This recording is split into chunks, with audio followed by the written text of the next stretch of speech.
getting sleepy.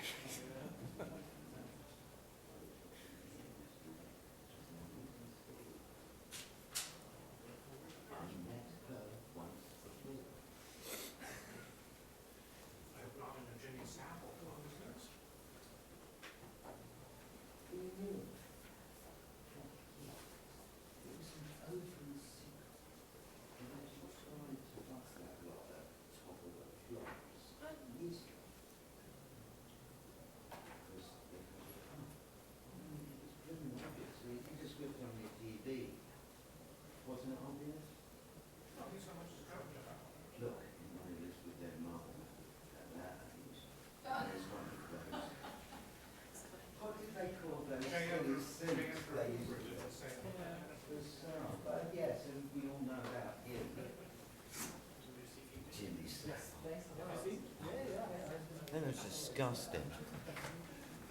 Thanks a lot. I just uploaded it on my Facebook.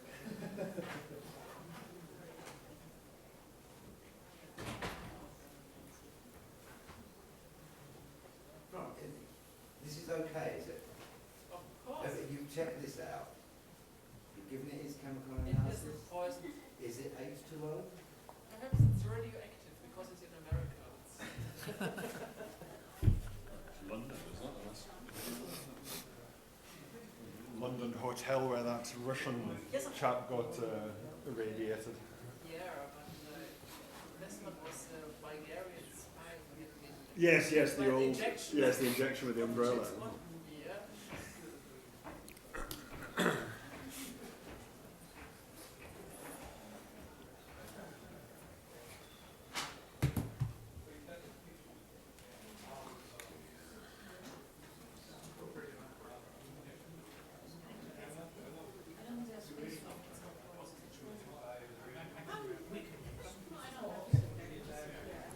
Going to move things along, are we?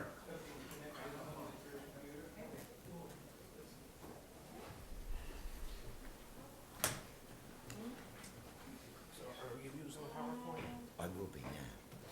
Du könntest mir geben, dann kann ich es Peter Reda geben. Er hat's ja natürlich. Achso. Oh, Ich versuche after you. gerade, There you go. No, that's fine. Oh, you would be kidding. Dann ist es schlecht. And how much have you already downloaded your PowerPoint? Not yet.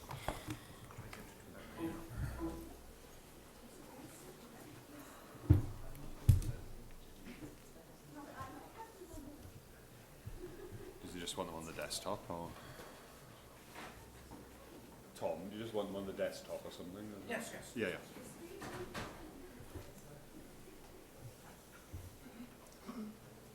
are you ready? Because I would like to start. You decide. Well, just Tom. Well, Tom wanted us to download these onto the computer first. What are they? Did our presentations. Okay. So Yeah, if y'all are wanting to put it on the computer, what we'll do, I'm going to open up the documents folder and we can dump them in there. all right, I'll just put mine on the desktop. So you wanna Oh, copy it? no, it's fine. If it lets you copy it to the desktop, Now, that's totally hit fine. Texas documents, and then the one we need is Texas Day. That one? Yeah. You've got to get the right one, otherwise it's going to look really odd.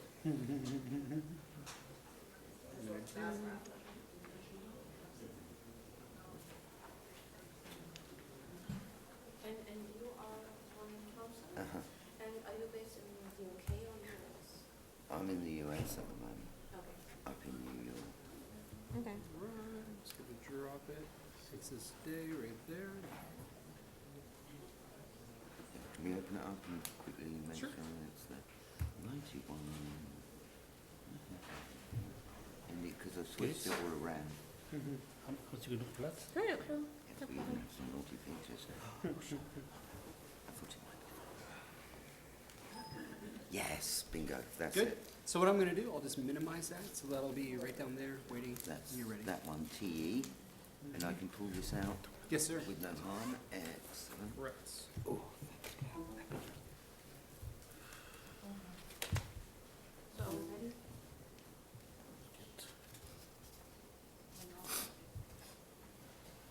don't get the snippets all the way through. Hello. How do Is you that do yours the to transcend?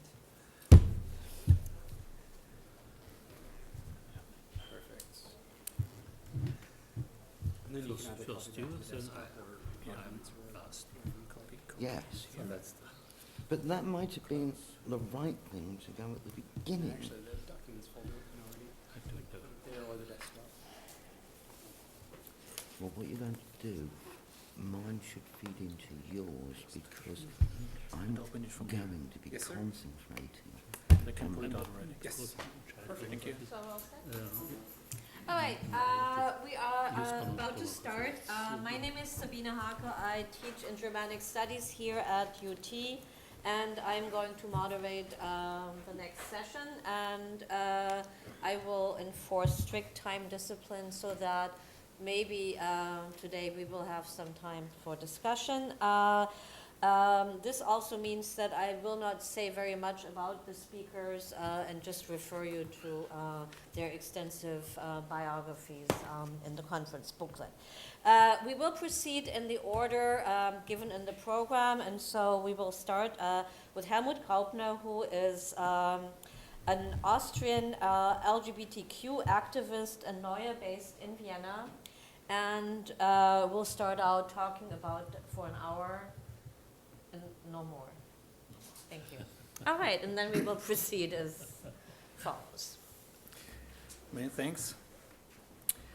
I will tell you some things about European Union sex offence legislation, which is about sexual exploitation of children and child pornography. But at first, I will go back a little bit in history to the Enlightenment, which led to the French Revolution, as I'm sure everyone knows. And with the French Revolution, for the first time in history, to be correct, in Western history, all consensual sexual acts have been decriminalized, like vaginal intercourse between the unmarried, or intercourse, sex between Christians and unbelievers, oral sex, anal sex, heterosexual oral anal sex, homosexuality, masturbation, prostitution, etc. That all has been major offenses before the Enlightenment, before the French Revolution. Most of them even capital offenses punishable by death. The French Revolution brought in new principles, applied the principles elaborated by the Enlightenment. Human beings are born free and equal in rights, and they do stay so, which is the freedom principle, and the second, or the equality principle, and the second one, the freedom principle. Freedom consists in the right to do all what does not cause damage to others. Citation from the Declaration of Human and Civil Rights of 1789, the basic document of human rights, first document of human rights in history. When we come to sexuality, human rights are central.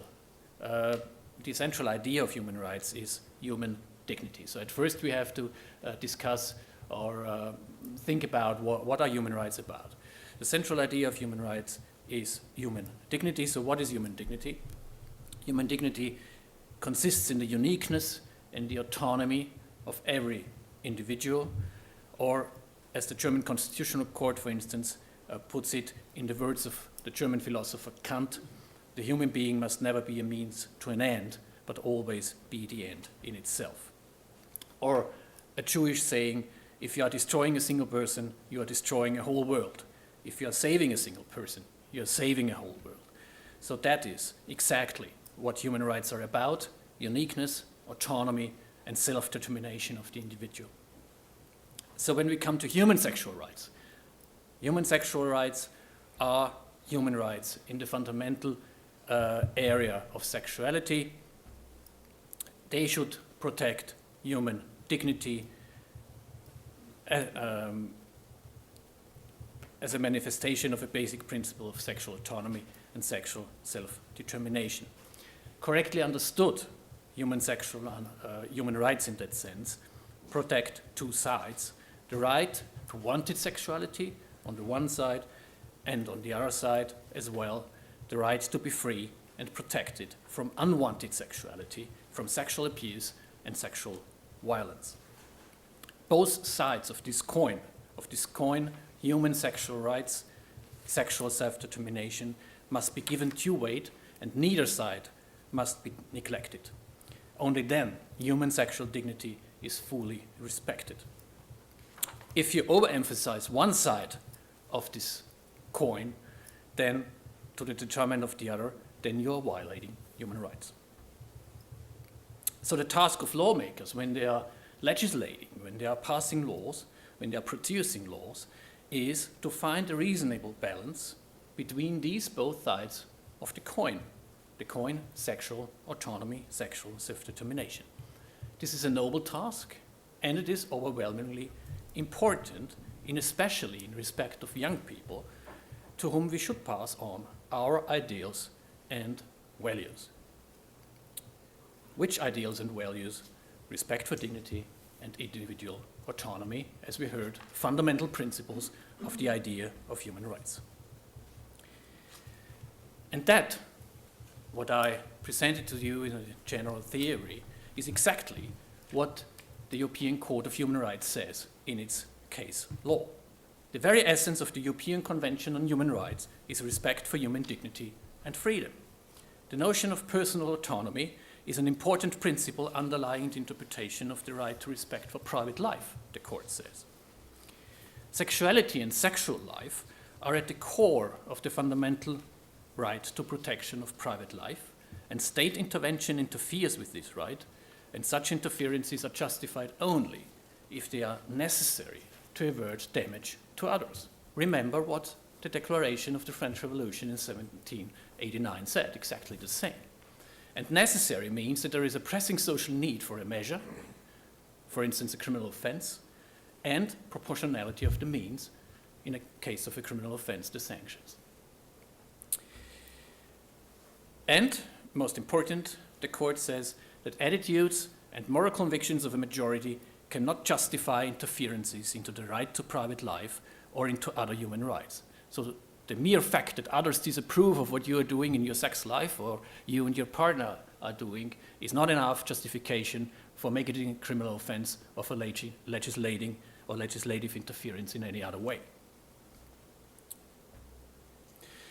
And the court made clear that it's incompatible with the underlying values of the Convention if the exercise of Convention rights by a minority group, including sexual rights, were made conditional on its being accepted by the majority.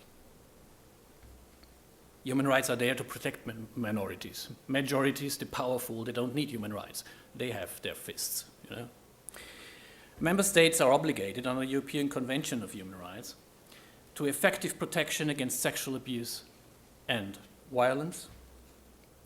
They are obligated to employ the criminal law as the strongest weapon of the state if this is necessary for effective deterrence of sexual violence and abuse, of this side of violence, of sexual autonomy and sexual self-determination.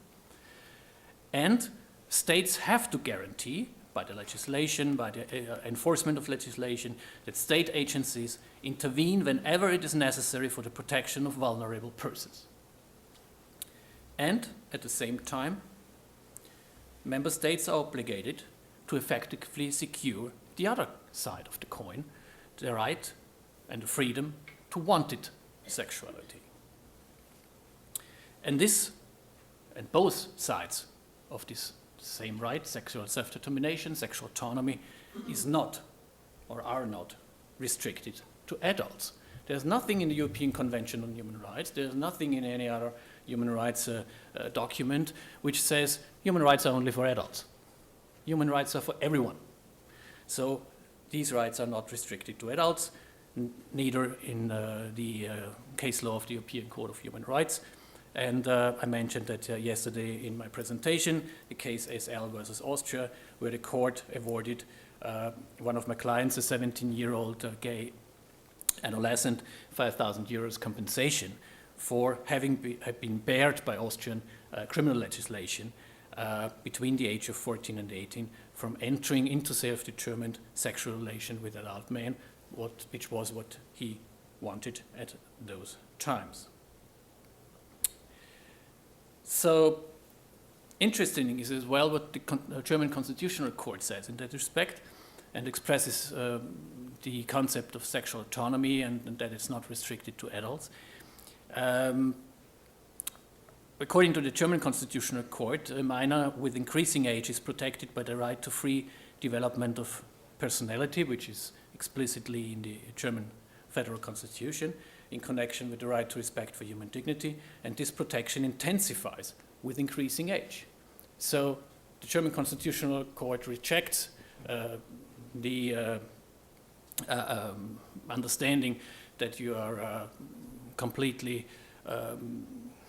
unautonomous person until the age of 18, and then with 18 you become a person fully responsible for yourself. No, it's an increasing process. So not 100% protection, no self-determination until the age of majority, and then from one day to the other, absolute self-responsibility, but an increasing process. The right to self-determination of a minor increases, mirroring his or her ability to self-determination gradually, superseding his or her need to be educated, explains this process, and a discerning minor should be able to decide autonomously, especially on those rights which are highly personal, which are central to personality. And there are few things so central to personality and so highly personal than sexuality and sexual life. So, what about sexual consent in Europe? In applying these principles, what did lawmakers in Europe do? In striving for the best balance, as all lawmakers do, we presume, in European states, legislators legislated minimum age limits, ages of consent for sexual relations, between the age of 12, which is the lowest one which can be found, and 16, with the only exception of Northern Ireland, which is not a country but a small part of a country, United Kingdom, which has 17 years, but that's an exception and regularly criticized by for instance, by the British Medical Association. But if you look to the countries, it's between 12 and 16 years. So besides of Northern Ireland, nowhere in Europe, geographical Europe, you have a higher age of consent, minimum age limit of then 16. Very much different than Northern America. In most jurisdictions in Europe, this age limit is set at 14 or 15. This is are the most common age limits. And you can see it from this graphic that in about half of European countries, consensual sexual contact out of a relationship of authority, out of prostitution and out of pornography are legal in half of European states, and in almost 3/4 of states from 15 onwards, and besides Northern Ireland, in every European country from 16 onwards. If you take a look on which states are on the upper age range with 16, and which ones are the states which have lower age limits, namely 14, are the states with 16 are the states which have a more flexible criminal proceedings legislation with ample opportunities for screening out cases which do not require criminal prosecution, criminal sanction, for instance, love relationships or other non-harmful consensual contacts, which means that, like in the UK, there is no obligation for the prosecution to prosecute any case, as different than, for instance, in Germany or in Austria or in Spain, where prosecutors are obliged to prosecute, otherwise they would commit a criminal offense of misuse of power. And in those states where you have a strict obligation of every authority to report, to prosecute, to convict, and no power of discretion, these are the states which have the lower limits, like Germany, Spain, Austria, Italy, etc.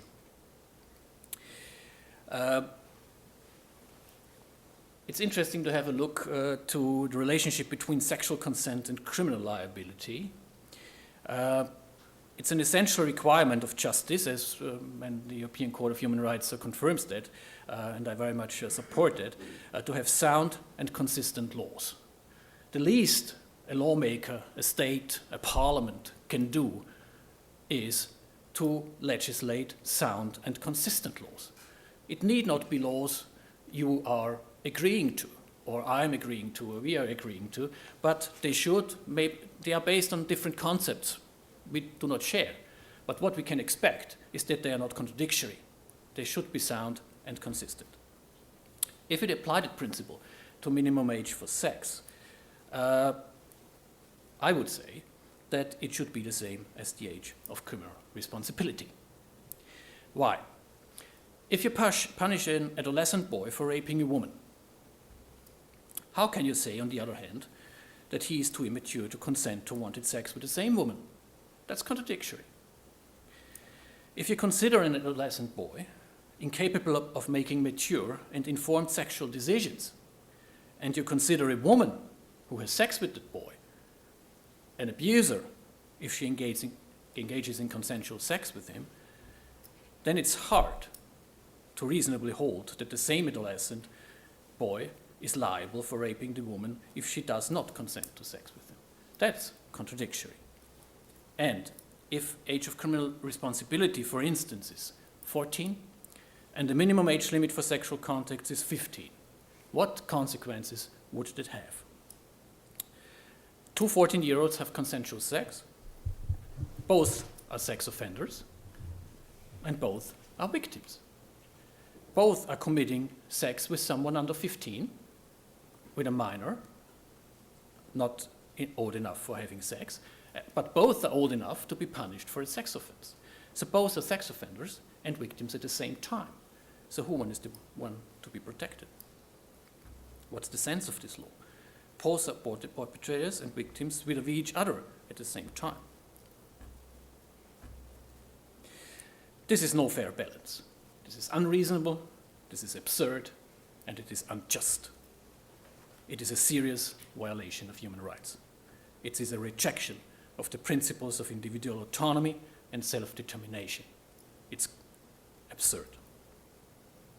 So the vast majority of European jurisdictions indeed have the same age limit for sexual consent and for criminal responsibility, or at least no higher age limit for criminal responsibility than for sexual relations.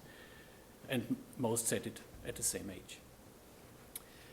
For child pornography, traditionally the same age limit applies as for consensual sexual relationships, and that reflects the general notion of what children are, of what the term child describes, namely, and child pornography describes, namely a depiction of a crime of abuse of children. But that changed in the 21st century, and that's the theme of my presentation. The European Union Child Pornography Framework decision. It was adopted in 2003. It has a number of 2004 because it was at the end of 2003, but on the 22nd December 2003, the Council of Ministers of the European Union adopted a framework decision on combating sexual exploitation of children and child pornography. Undoubtedly, and I want to make that utterly clear, a very important measure, a very right measure to cooperate, for the member states to cooperate in that area, to join forces and to combat these violations of human rights. As we have heard, these are major and serious and horrible violations of human rights also on a European level. That's very important, and so I welcome very much that the European Union has done a thing on it, but not in every respect very sound and consistent and without contradiction. The European Commission proposal stems from 2001, and it defined child, adolescents, juveniles do not exist anymore. We just have children, and with 18 you become an adult. Children and adults, we are deleting youth. So child, any person up to 18 years, in this proposal, no differences between certain age groups, a 17-and-a-half-year-old young man treated in the same way as a 5-year-old child. Child pornography defined as all kinds of visual depictions, sexual acts involving persons under 18. And this sexual acts, definition of sexual acts, includes lascivious exposure of the genitals, or not the genitals are seen, but at least the pubic area. This definition of child pornography was literally taken over from the US Federal Criminal Code. If you read paragraph 2256 of the US Criminal Code, it's exactly the same wording. So the person or the persons in the European Commission who drafted that legislation, they just put the US Federal Code on the table, and they just wrote it down, what was the legislation in the US. It's exactly the same wording. But let's have a look what this legislation, this wording, had what consequences that had in the United States. This legislation was adopted in the 80s in the United States with the age limit 18. And in 1994, the US Congress issued and passed an intent of Congress, how should the law be understood, and decided that it's not restricted to depictions of nude persons, it can be closed persons, which could constitute pornography and child pornography. It's neither restricted to depictions where the genitals can be discerned under the clothing, so you can be fully clothed and you don't see any private parts under the clothing. Nevertheless, it's pornography. And for videos, the Congress said genitals and the pubic area need not be part of the depiction, and lascivious acts and exposure are not required. So it's quite made the way for arbitrary decision of any individual court. Under the Commission proposal, it was also covered virtual depictions, so not real persons showing, but drawings, comics, computer generations, and adult performers looking like persons under 18. Remember on what I will say later on, but think about who judges who looks like under 18. So a good deal of regular standard pornography is put under suspicion of criminality. The definition taken over from US legislation covers potentially all imaginable kinds of erotic depictions displaying persons under 18, even if fully clothed. Sexual exploitation was the second part. The Commission proposed to make it a criminal offense to have sexual contact with persons under 18 against money or other forms or other things of economic value, but even also other non-economic remuneration, whatever that is. Contacts under inducement of the person under 18, even if not for remuneration of anything, and juvenile perpetrators, no exceptions.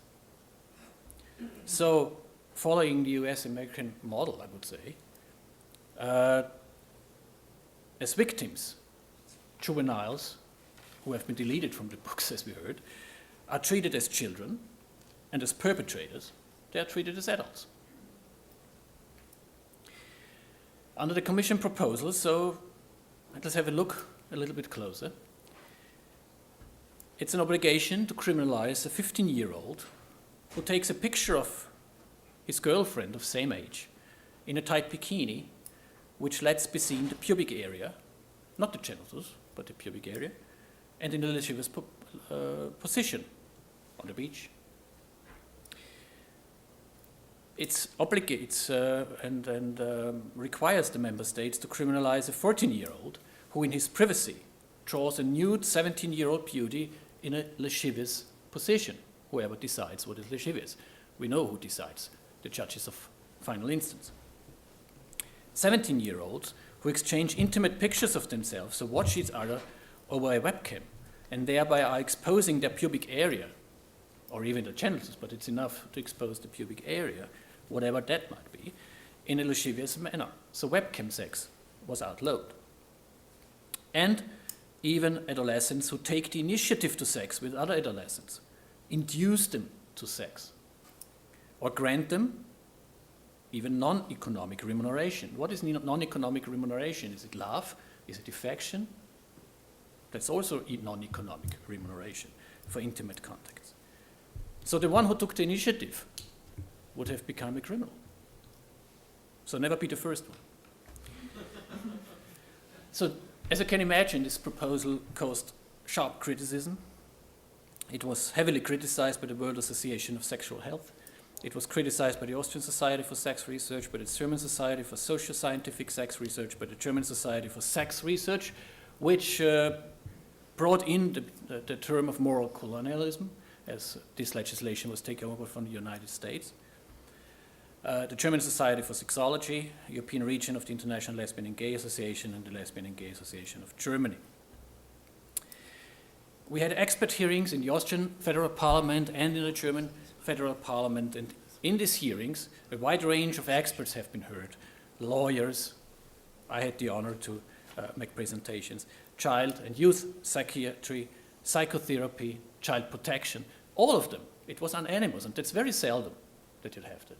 They were all unanimous in their judgment. That is too far, that does no good, that harms juveniles. The points of criticism were, so that I don't tell you that there is criticism, not just to tell you that there is criticism, but also what the criticism was, mainly about the term inducement, criminalization of inducement, criminalization of the one who starts, criminalization of non-economic remuneration. As far as economic remuneration is covered, that not just covers prostitution, it has the potential, and it does cover also any other of economic remuneration. It could be the invitation to the cinema, it could be the invitation to a dinner or any other thing which is totally common within datings and relationships. And criminal investigations, whether this economic remuneration was causal, was a reason, what was the main reason for the sexual contact, would do more damage to juveniles than good. It puts adolescent sexuality under a suspicion of criminality. I have to make it clear so that you don't misunderstand it. The criticism was about adolescent sexuality. The coverage of child contact with children under the age, minimum age regulations that I presented you before was never an issue for any of these criticizing organizations. The discussion was about people over the minimum age regulations and ages of consent as I presented it to you before. So about adolescents and not about children. No one would argue that those things should not be a criminal offense for children in relation to children. The criminalization of adolescent prostitution would obstruct low-threshold outreach social work with young sex workers, which has been turned out as the only successful tool in that area in many countries. And youth pornography, as opposed to child pornography, does not depict a sex crime. If you child pornography depicts a serious sex crime. It depicts sexual abuse. So it's very sound to say you should not show what is a crime to be done, and no one should engage in any commerce with such depictions. But it's completely different with depictions of adolescents, of persons over the minimum age limit in a certain country. This depicts not a sex crime, it depicts a fundamental right. Because once you have reached the minimum age limit in your country, under the human rights legislation and case law I presented, you have a fundamental right to engage in that kind of act. So you're not depicting a crime, you're depicting a human right and an exercise of human right.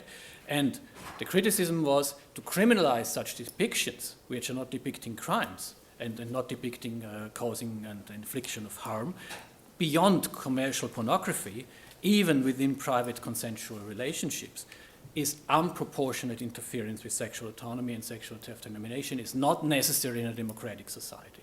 So the criticism was not about banning commercial pornography or prostitution, youth pornography, prostitution in a commercial sense.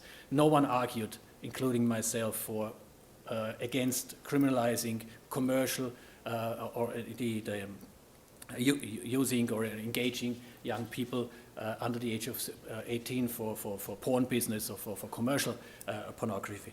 But that this legislation even interferes within private relations, consensual private relations between persons over the age of consent. And the marriage age, for instance, in many European countries, example here, Germany and Austria, is 16. Same in the UK, I guess. So the criminalization of even the possession of a lascivious or pornographic picture of one's own spouse would become a sex offense. So if you marry a 17-year-old young man as a woman, or a young woman as a man, and you photograph your wife or your husband, then and you keep that picture, it would be a criminal offense, and that's really not sound and consistent anymore, and not rational. And more general, the criminalization of possession of a lascivious or pornographic sexually explicit picture of a fully developed 17-year-old woman or a fully developed 17-year-old young man is not understandable. That was the criticism of all these organizations. In more and more countries, like in Austria and parts of Germany, from the age of 16 years on, you are entitled and eligible to vote. In Austria, in every kind of votes, federal parliament, federal president, any vote, you are entitled to vote like a 40-year-old person. So why should it be a pervert act to have an erotic picture of such a person? In Austria, as of the age of 17, you are of military age. So you are under duty to serve in the military, to risk your life, to give your life for the state. But if someone has an erotic picture of you, this person is a pervert and should be sent to prison. That's not understandable. And finally, no language in the world ever has used the term child for persons beyond their early teens. That's an invention. That's an invention of the beginning of the 21st century. That's why I chose the title for my presentation, 17-year-old child. That's an absurdity in itself. There's nothing like 17-year-old children. These are not children. So, what did this, and finally, most important argument, this legislation would compromise effective combat of sexual exploitation, effective combat of real child pornography, because it would waste a lot of energy, valuable resources needed for combating real child pornography, real damage being done to young people, because it's much easier to find people who have erotic pictures of 17-year-olds or 16-year-olds than to find the real child pornographers who have much better techniques to hide and to not to be found. So police, the state, the judicial authorities, they should concentrate on the child pornography and not interfere with the private affairs of relations of people over the age of consent. So the Council of Ministers deleted inducement. It deleted non-economic remunerations. So sometimes you can achieve something. And remuneration was defined so as that it must be offered for the willingness of an adolescent to be ready to sexual contact, so that it consists some element of seduction. And the Council of Ministers introduced exceptions. But most important, exceptions which are not obligatory. They are just a possibility for member states to make these exceptions in their sex offense legislation, but they need not. They need not apply these exceptions. So the age limit of 18 remained, and the coverage of private relationships and acts within private relationships, that was retained, but member states were now empowered to make some exceptions, 3 exceptions in total. The first one considers adults. Member states were allowed to exclude adults who look like under 18 from the scope of the offense. Under the proposal of the Commission, they would have had to criminalize that, but now they can opt out and make no criminal offense for adult performers. And in the case of sexual consent, people over the age of sexual consent in any member state, which is competency of any member state, the European Union does not legislate on what the age of consent should be. That's the sole competency of any member state. And for persons over the sexual consent, in Austria, Germany, for instance, 14, UK, Netherlands, 16, for instance, member states may exclude, but they need not, but they may, production and possession of depictions of persons above the age of sexual consent with the consent of the depicted person and solely for their personal use. So not covered is showing of such pictures to others, because it's only production and possession. So for instance, not covered are adolescents who show lascivious or pornographic pictures of themselves alone or with their partners to others. That's an obligatory criminal offense in the whole of the European Union. Member states are not allowed to exclude that from sex offense. As it comes to virtual images, the Council of Ministers reduced it to realistic images. So drawings, comics, where everyone sees that it's not real, they do not fall into under this legislation. But realistic virtual images, computer-generated, whatever, they fall under this legislation. And if they fall under this legislation, there is another exclusion member states may apply for production and possession, again, exclusively for the personal use of the producer, and if no depiction of a real, even an adult person, is used in the production. So it must be completely virtual. No depiction used for the production. And if there's no danger of distribution, so a 14-year-old who draws a 17-year-old beauty in a lascivious or pornographic position, if his or her member state makes use of this exception, may not show this drawing to anyone. He may draw, computer generate, but may not show it to anyone.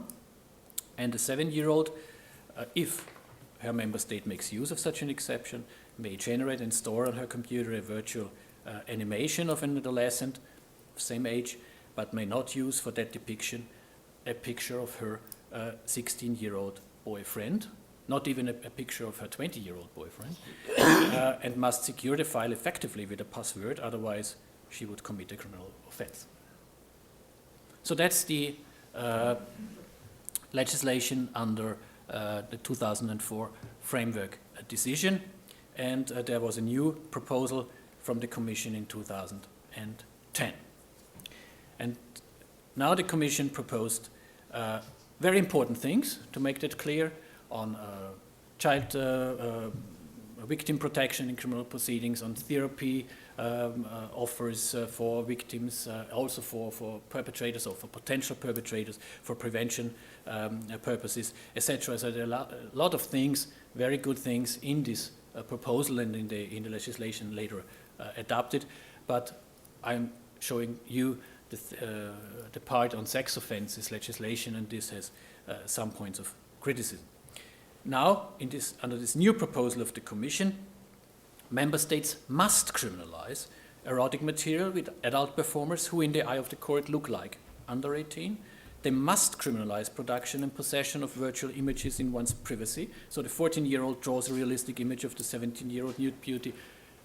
No exception anymore. Must be a sex offense.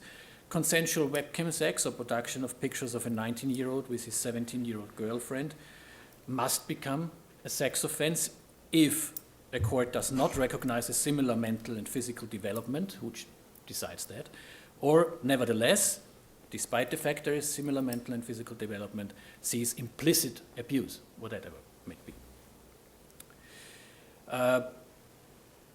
Always given that it outlaws consensual acts.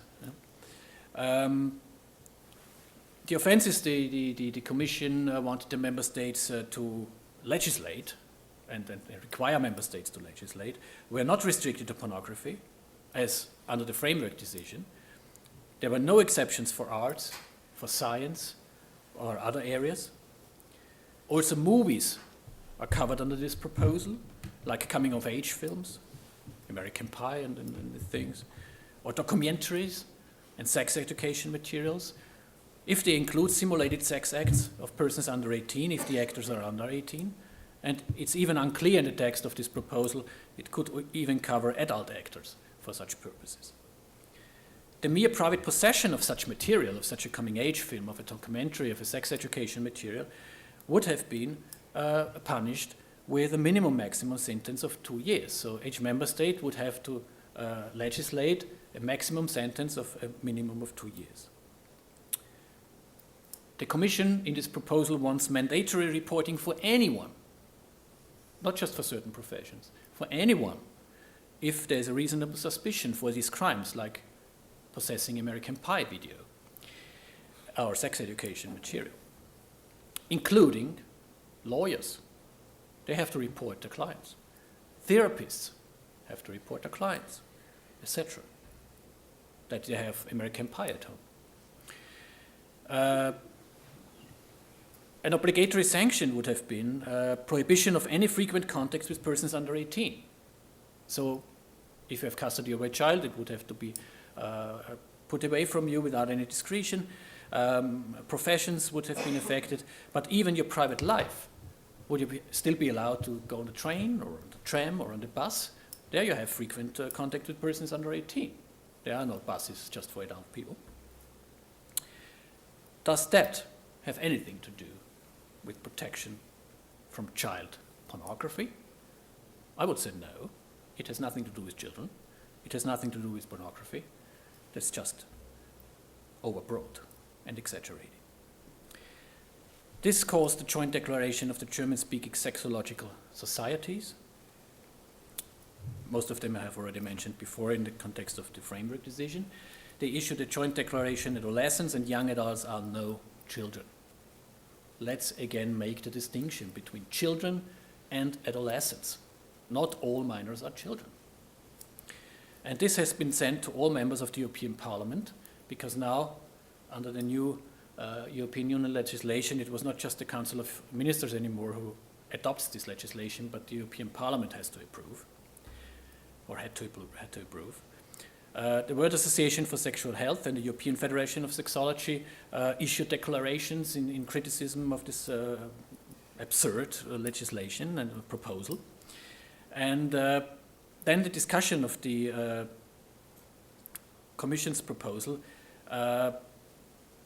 came in the European Parliament before the Council of Ministers has already adopted this Commission proposal. So you have to imagine that what I told you before was not just a weird, crazy proposal by some Commission civil servant. It was adopted by the Commission, the government of the European Union, if you want to say, and adopted by the Council of Ministers, one chamber of the European Union Parliament, as you may see it. All the 27 member states, unanimous decision. So you might question yourself if they ever read what they are adopting, because I would not even think that they really would have adopted these things if they would have read it. In the European Parliament, and we can be happy to have a democratic representation in the European Union, we see on this example, for instance, all of the absurdities proposed by the Commission I have mentioned before have been deleted in the European Parliament. So we have again achieved some things, and all these absurdities proposed by the Commission and even consented in the Council have been deleted. So all these absurdities have been prevented, but the problematic areas of the old framework decision I've mentioned before, you have exceptions, but these exceptions are very narrow and they are not obligatory, etc., etc. This is still the law in the European Union, and any member state, all of the 28 member states, are obligated to implement these sex offences. This is especially problematic in the context of the European Union arrest warrant. You should know that there is no extradition anymore between member states of the European Union. You don't need extradition If one criminal court in the European Union seeks you and wants you to be arrested, any other court of any other country in the European Union will arrest you and send you to the court of the other state directly. There is no extradition necessary anymore between the 28 member states. And this European Union arrest warrant, on which basis you will be transferred, does not require double criminality. It does not require that in both member states the acts for which that the court of one member state is looking for you and wants you is also a criminal offense in the state where you are and where you are arrested and sent over. So even if a member state makes use of these exceptions, they are allowed to, that does not prevent you from being sent to the court of another member state if this other member state has not made these exceptions and wants you for having made any sex acts in violation of the laws of this member state. And there is no provision in European Union law or in any international law or national law that that a member state may only legislate criminal law on acts which happen on its territory. In frequent cases, European countries frame their sex offenses that they also cover acts, especially as when children are and minors or sex offenses in general are concerned, they cover also acts outside of their territory. So this gives no security in any way, even if some member states make use of these exceptions. So that weakens these exceptions by far to the largest extent. So, for instance, webcam sex engaged between 17-year-olds may be not a criminal offense in one member state, but that does not guarantee that there will not be a criminal proceedings and prosecutions by another member state, for instance. Imagine that you have webcam sex between people residing in different member states. We have convictions for might be pornography. I just would have said child pornography, but this is not about child pornography. This is about youth pornography, adolescent pornography. But even that is not for sure. It's only might be youth pornography. It's definitely not child pornography. It's maybe youth pornography. And in Austria, confirmed by the Supreme Court, a man has been convicted to 7 months imprisonment without probation for the possession of 5 nude pictures, no sexual acts, just nude pictures, of young men whom the court thought are under 18, 17. But an expert opinion in the court proceedings said that 1 in 10 18-year-olds look like these men on the 5 pictures. The court said, well, that doesn't matter. 90% probability of guilt is enough. So what's about presumption of innocence? No one cares. And the evidence for proving the adult age has not been admitted because this person has downloaded pictures from legal US American, European, not from other areas of the world, European, North American web pages, gay porn pages, where they have the disclaimer, where there is the proof of age. And we asked in court, please look at this, and you will see that these people are over 18. And the court refused and said, no, that's too much work for us. We decided on ourselves. And the 3 judges in the appeals court and the 5 judges in the Supreme Court, they said, we know it better than anyone else, and we know it better than the pediatrist expert. So this person for us is under 18, and so you get the sentence. So it's not even convictions for child pornography, no question. It's not even conviction for youth pornography. It's pornography for might be young people, might be minors. What does that have to do with children? Nothing. And you have to remember what it means today to get convicted as a sex offender. Because when you are convicted under these laws, because you had 5 nude pictures of a person you can marry, of a person who is of military age, a person who can do many other things in Austria, for instance, change freely religion, etc., and change citizenship and change name and all rights you have in Austria, for instance, from the age of 14-year-old on. Criminally responsible from the age of 14-year-old. And then you have some erotic, not sexual acts, erotic pictures of such a 17-year-old person, or 2 17-year-olds having webcam sex, maybe even with your husband or your wife. And then you get convicted as a sex offender. That increasingly means in more and more European states, including Austria, that you are excluded from pardon by the president. You have a longer probation time than non-sexual offenses. You have a longer time for extinction from criminal record. You have an automatic loss of job if you're a public employee, automatically.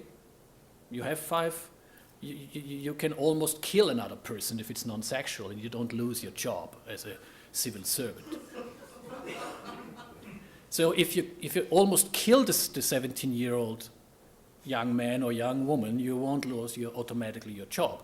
But if you have an erotic picture of the same person you could marry, or even you are married to, you lose your job as a civil servant, even after maybe 30 years of service, and you lose all your pension rights. You're prohibited from certain professions and activities. You have no right to electronically supervised house arrest. You are on the sex offender registry, which luckily is not the same as in the United States, so it's not publicly accessible, but more and more countries have sex offender registries, which means that, like in Austria, in most European countries, any conviction is registered, so that's different than in the US, because we have criminal records where any conviction is registered. But the special thing to sex offender convictions now in Austria, for instance, is that every 6 months it will be looked upon by the authorities where you are residing, and if you have moved, then the police of your new place of residence will be informed, and that's especially problematic on the countryside, for instance, when then in the pub around it will be told around that who comes here. And in the criminal record, you have only child pornography. No, it's not in the criminal record that it was a 17-year-old person who you could have married, yeah, or that you had webcam sex with a person almost the same age. It's a conviction for the sex offense, child pornography, and thank you very much for that. Even if you are acquitted, under most legislation of most European countries, you get practically no refund for defense costs. That's your own problem. Yeah, bad luck. You have to pay for your lawyers yourself. And if you would not have engaged expensive lawyers, you would not have been acquitted. So, guess. In most cases. Thank you. We have more and more cases where the shift of burden of proof is, where the burden of proof is shifted to the defendant. We had recently a British case, for instance, where a person has been even arrested for some weeks for having possessed from an ordinary gay porn site, twink porns, which in the eyes of the police were minors, and they kept him in arrest until he was able to prove, with the proof on file from this website, that these were adult persons. And then afterwards, the police authorities and the prosecution said, well, that was not bad, and that was not wrong, because as soon as he proved that they were adult, we released him. But where's the principle of presumption of innocence? Who has to prove that you committed an offense? Do you have to prove that you did not commit an offense? Or do the state and the prosecution have to prove that you have committed an offense? We have cases of criminal prosecutions of young people, for instance, 16-year-olds, an Austrian case, for distributing nude pictures of their own. So they photographed themselves, their genitals, and sent it to other people. And they have been prosecuted for producing child pornography from themselves. It's not just absurd because they are no children, but it's also absurd because they are the ones who should be protected by the legislation, but now the legislation turns against themselves. It's like an autoimmune disease. Yeah. And even there are tendencies to criminalize defense and decriminalize defense lawyers. There have been attempts to criminalize lawyers who print out, for instance, the front page of a legal porn site with a disclaimer, all models over 18, proof on file on this and this and this address. Of course, you have to print it out or save it as a file and send it to the courts, and you're asking the court, please look at these addresses, and you will see that all these are adult people. And then what happened? We had these cases. Then the judge says, okay, send the file to the prosecutor because you are under suspicion of distributing child pornography. So this undermines everything what makes up a democratic legal order, and especially criminal legal order. These all are very problematic developments in a very important area of legislation. So I do not want to put in any way into question that this legislation is important, but these aspects of legislation I showed to you are not right. They are unjust. And you cannot do justice by those unjust provisions and developments. And what is even more important, these weird and overbroad and exaggerated and unjust tendencies and legislation and enforcement, in part it's legislation, in part it's weird enforcement, but which is promoted by an attitude which the weird legislation produces, is that in especially these absurd regulations and enforcements, they compromise the important effective combat against real child pornography.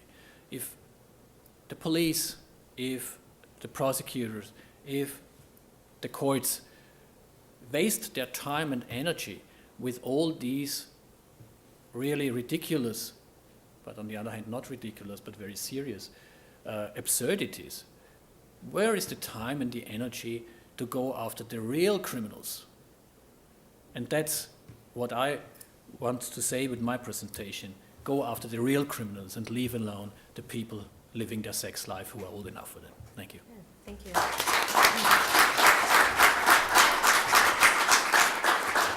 So our next presenter is Alisdair Gillespie, who is a professor of criminal law at Lancaster in the UK.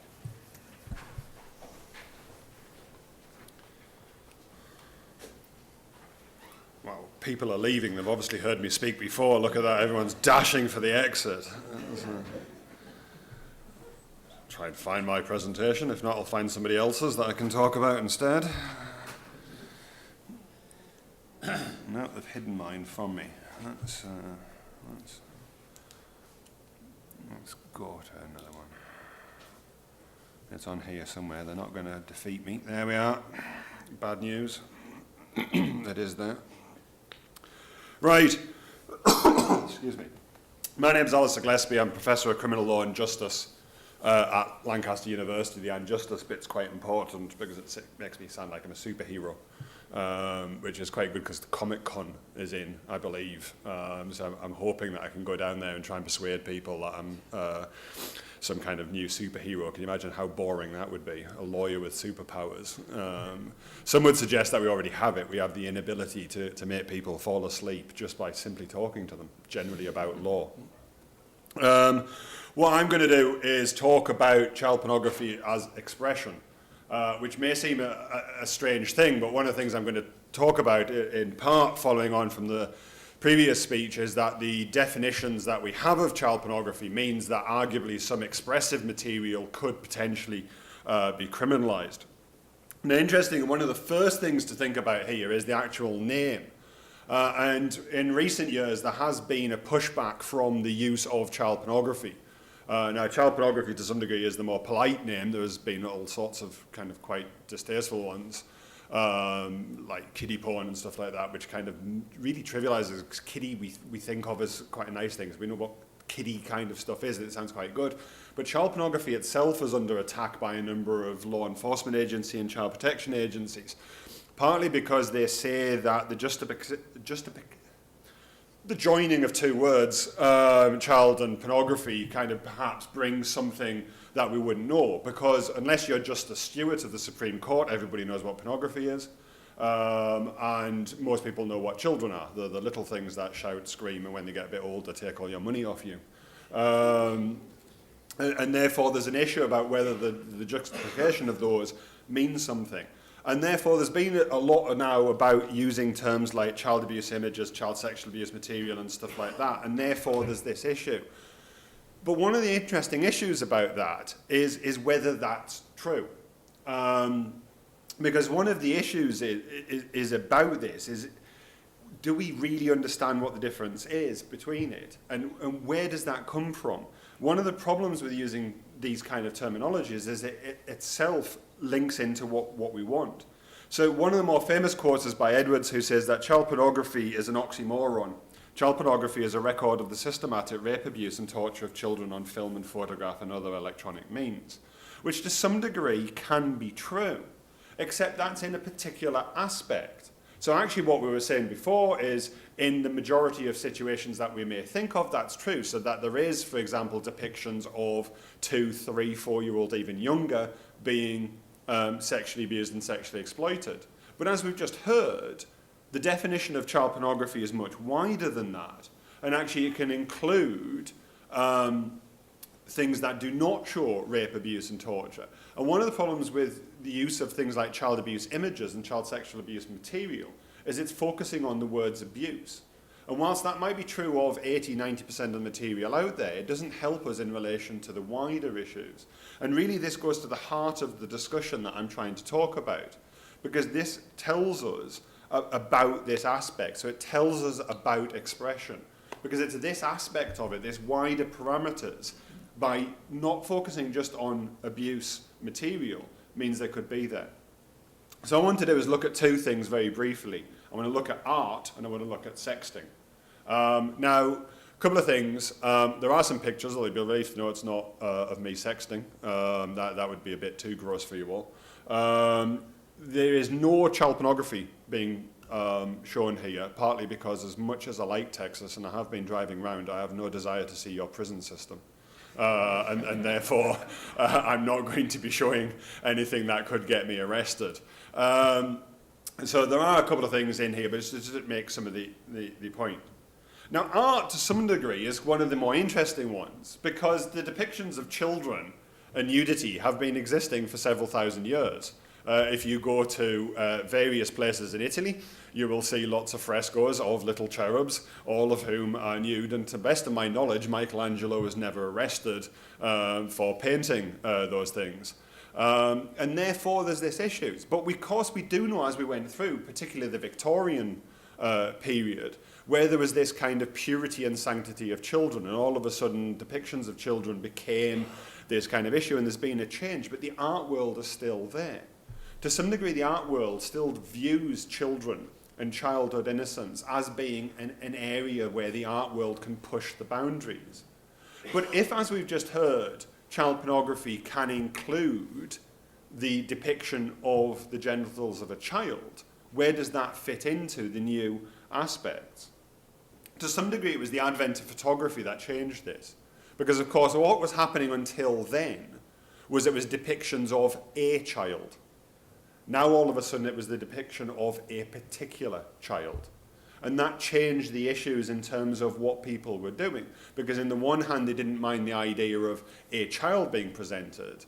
People were less comfortable when it was their child being presented. Although actually that's not true for everybody, as we'll see in a moment. So actually there started to be a reaction from photography, and photography started to be one of the areas where art and child pornography laws began to conflict. One of the things I want to say here is, in this one, we're not focusing on the abuse of children. What I'm taking is one step up, following on what was there. And therefore I'm concentrating on two things. One is nudity, because we've just heard about the idea that this can fall within it, but also nudity is at the heart of many forms of photography. It's been a study of childhood for all things. Quite interestingly, I was reading the British paper. I've got the iPad. I was reading some of the British papers. And yesterday it was making the point that there's a very important anniversary of a death yesterday. And I was thinking, yes, well, we've had quite a lot of discussion over here. And then read it and no, it was C.S. Lewis. Apparently C.S. Lewis died on the same day as J.F. Kennedy.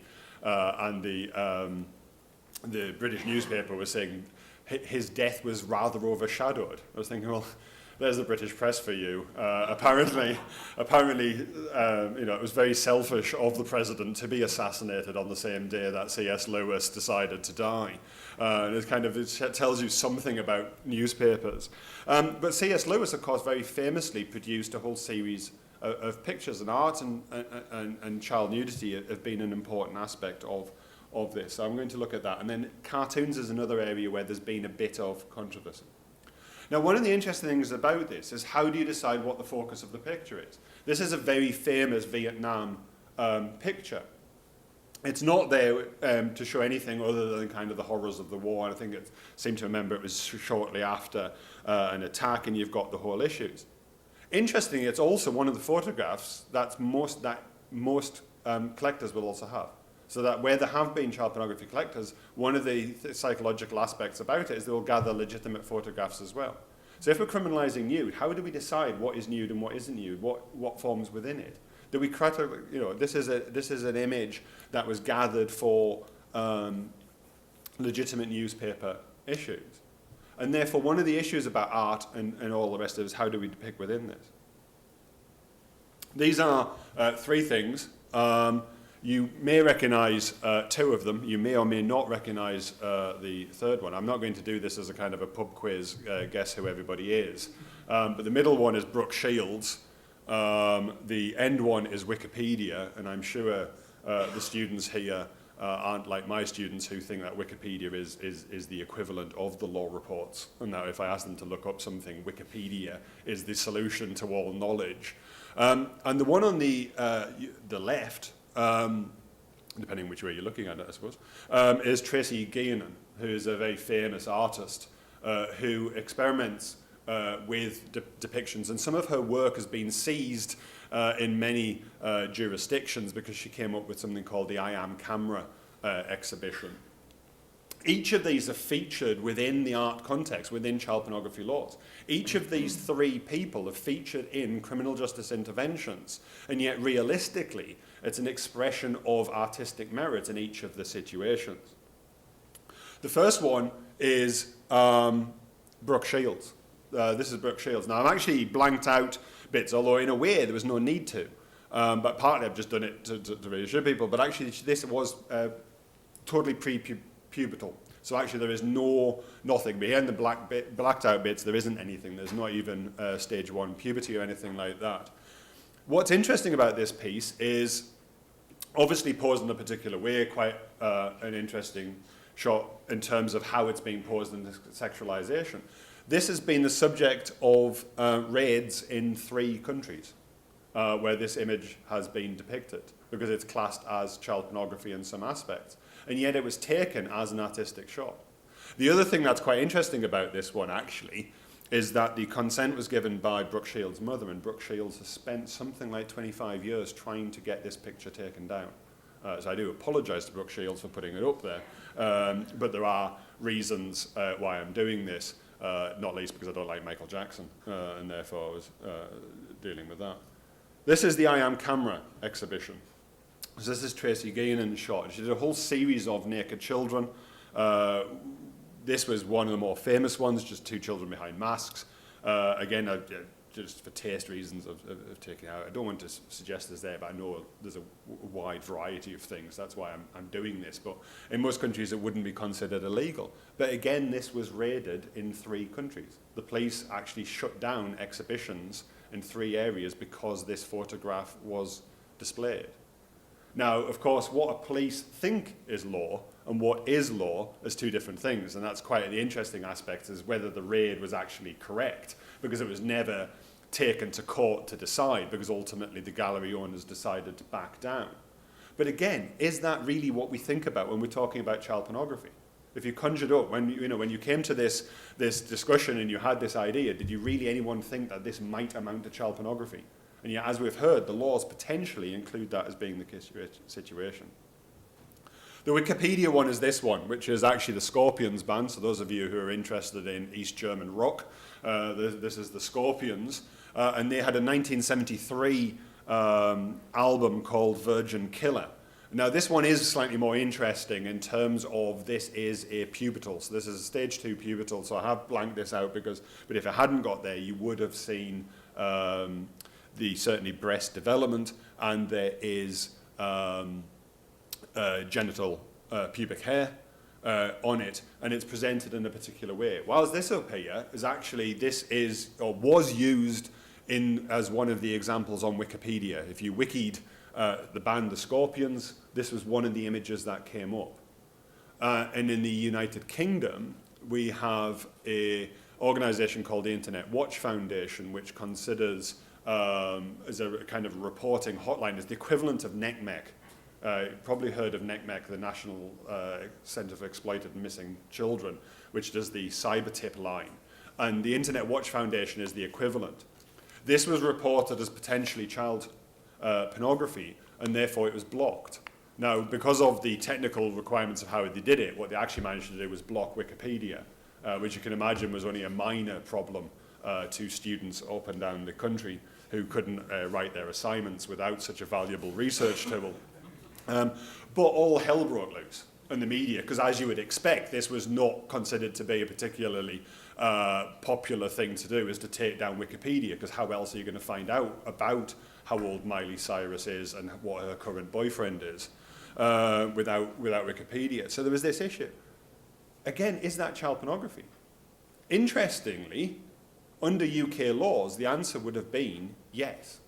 They actually backed it down, but the UK law, which I'll come to in a moment, would classify this as being child pornography. And it's very interesting that this was 1973, which was 5 years before the UK child pornography laws came out. But since the UK child pornography laws came out, you will not find this album cover anywhere in the United Kingdom. And the United Kingdom version of this album has a completely different cover. And yet, actually, again, is that what we're thinking of? Or is this just not an example of us potentially using laws that were designed for one particular thing to prevent people from being sexually abused and harmed by the reproduction of a crime, as we've heard, being used against an art form?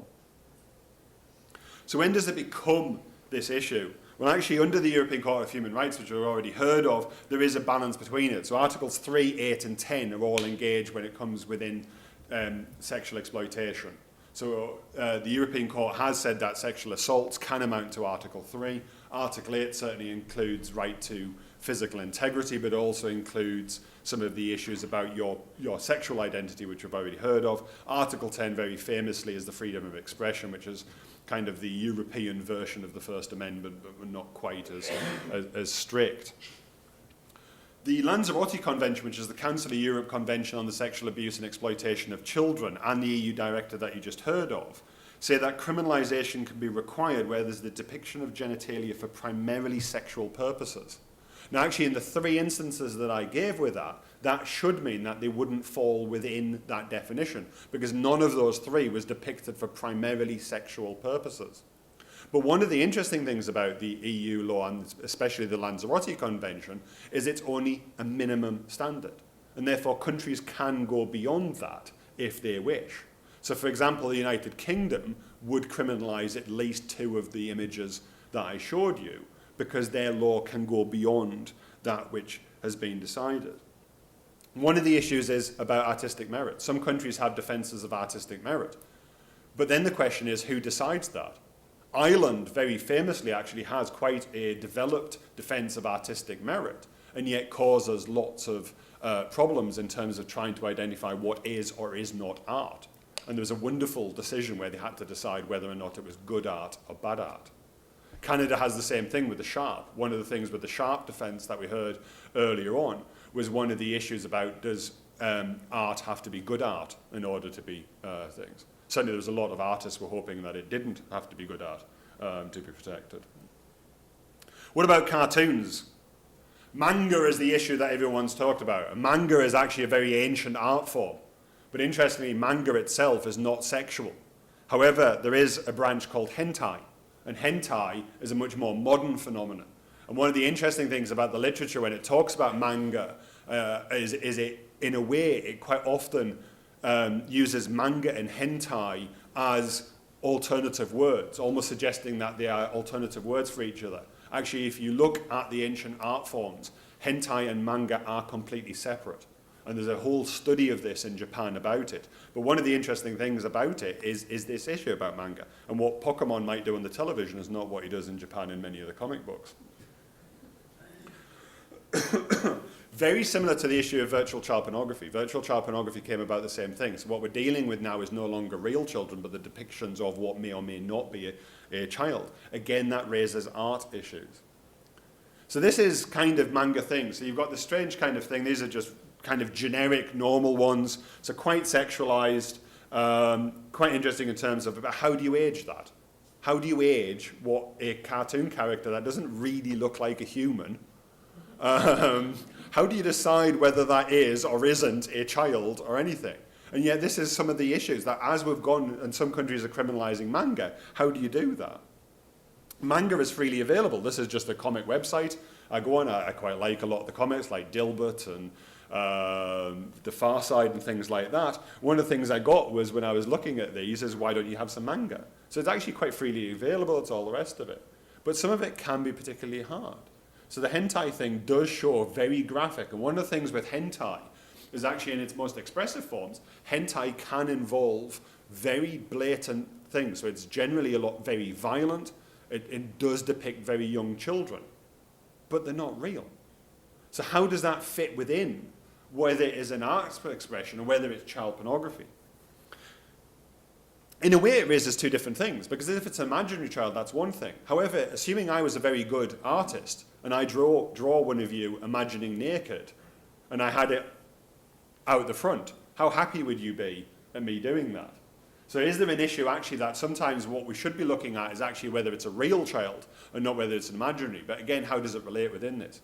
Very famously, the Supreme Court of the United States in the Ashcroft and the Free Speech Coalition suggested that there was very limited evidence to suggest that virtual child pornography had any real and significant harms.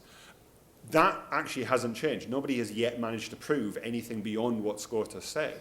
However, that hasn't stopped a number of countries from doing it. And as we've heard, both the EU and the Council of Europe has ignored the decision in Ashcroft whilst importing certain parts from America. And actually, virtual child pornography is criminalised in many states, including the United Kingdom. In England and Wales, we base ours on indecent. So we have indecent photographs of children. And therefore, indecent and obscene are just classed as opposite ends of the same scale. And context is completely irrelevant, according to our courts. Therefore, all you do is you look at the image and you decide whether that's indecent or not. And therefore, that's why the three photos I showed there, each of those was subject to action in England and Wales. Now, there was a real issue about whether that was true, and as I say, there was an issue about whether the police had got ahead of themselves. But in each situation, there was an arguable decision because of the way we define the law. We don't talk about sexualized depictions, we just say whether it's indecent or not. And there have been examples of parents who have been subject to arrest because of pictures of their children. More famously, we have a virtual child pornography now. And it's whether it's pornographic and obscene, it has the appearance of a child, notwithstanding some of the physical characteristics are not that of a child. Let's not worry about the fact that it's not a child. Let's just say if it's got some of the characteristics. The other great thing is a person, according to our statute, includes an imaginary person or an imaginary creature. So there you go. In England, we criminalise pixies and fairies. How do you decide how old that is? Tinkerbell? How old is Tinkerbell? Because trust me, if you search on the internet, you will find Tinkerbell doing things with Peter Pan that John Barry did not expect to be happening. But how do you decide whether that's real or not? And are we now protecting pixies?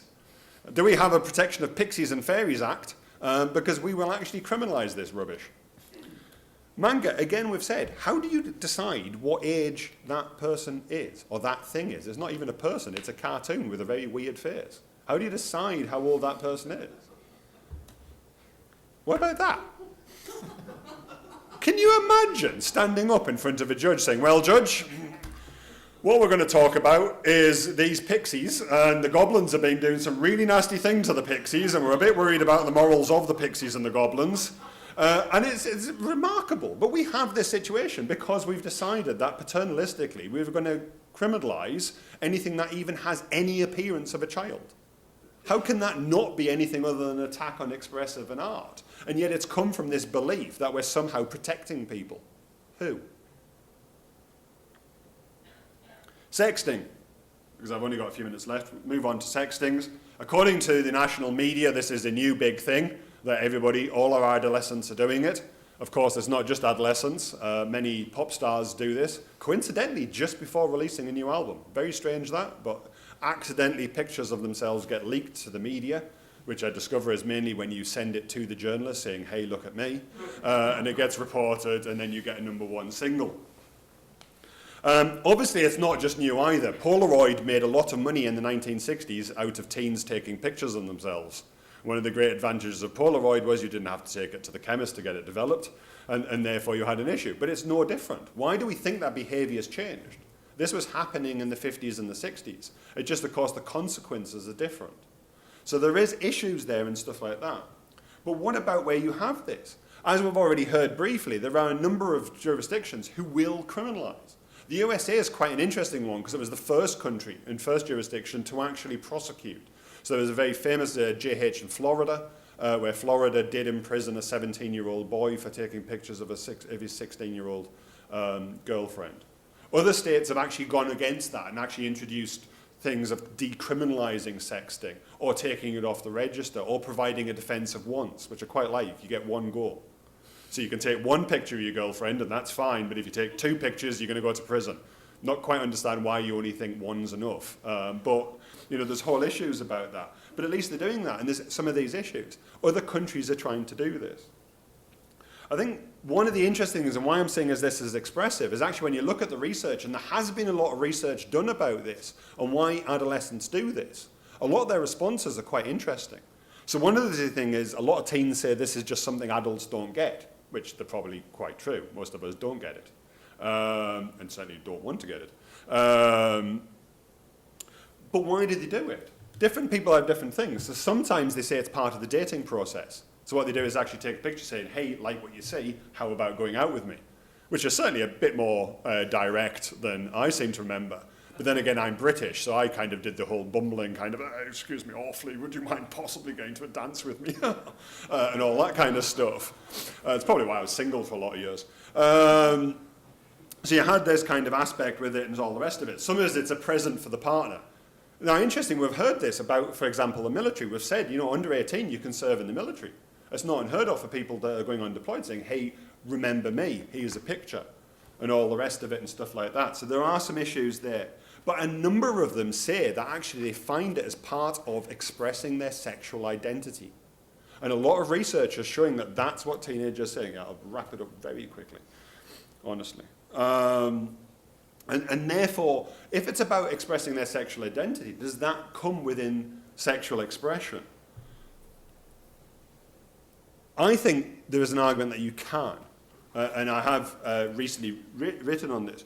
Certainly if it's an expression, you've got Article 10 and Article 8. One of the problems with Article 10 is there have been examples where they've kind of moved away from this and taken a paternalistic approach. In Handyside and Muller in Switzerland, they've talked about children. But in Article 8, as we've heard of, the sexual identity part of it, in Dudgeon and Norris and SL in Austria has done this.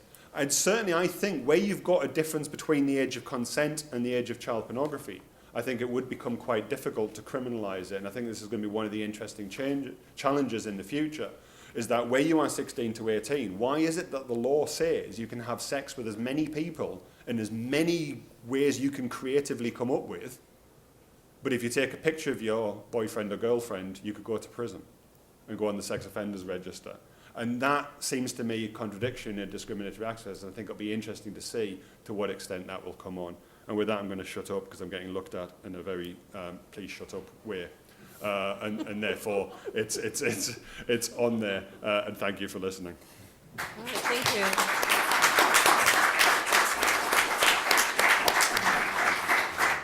So our next speaker is William Thompson, who is a forensic criminologist now based in the US. Great. And he will talk about pederasts, parents, police, and moral panic, the ongoing saga of child Yeah, pornography. if I can get the slide version. Where's it gone? There it is. I think. Hopefully, is this working? Where's our technician? Don't have one. Oh, he's disappeared. Okay, I'll hide behind the podium then. Right, time to cut the... Oh, can you fix it? Ah, excellent. Good. I like to move around like an American lawyer. You know, something I got into. I was watching one of those TV shows when I was a kid. I like leaning on the bar of courtrooms. You've seen those shows. Now, what we're going to do is reprise the origin of the child porn laws. I'm going to be zipping through some of my slides very quickly because other people have touched on aspects, and I'm going to concentrate on one or two things that would help the discussion afterwards.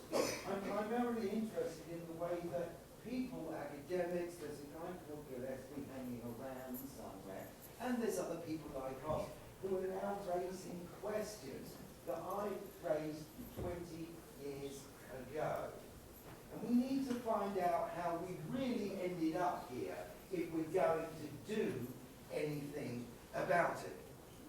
My interest evolved over time.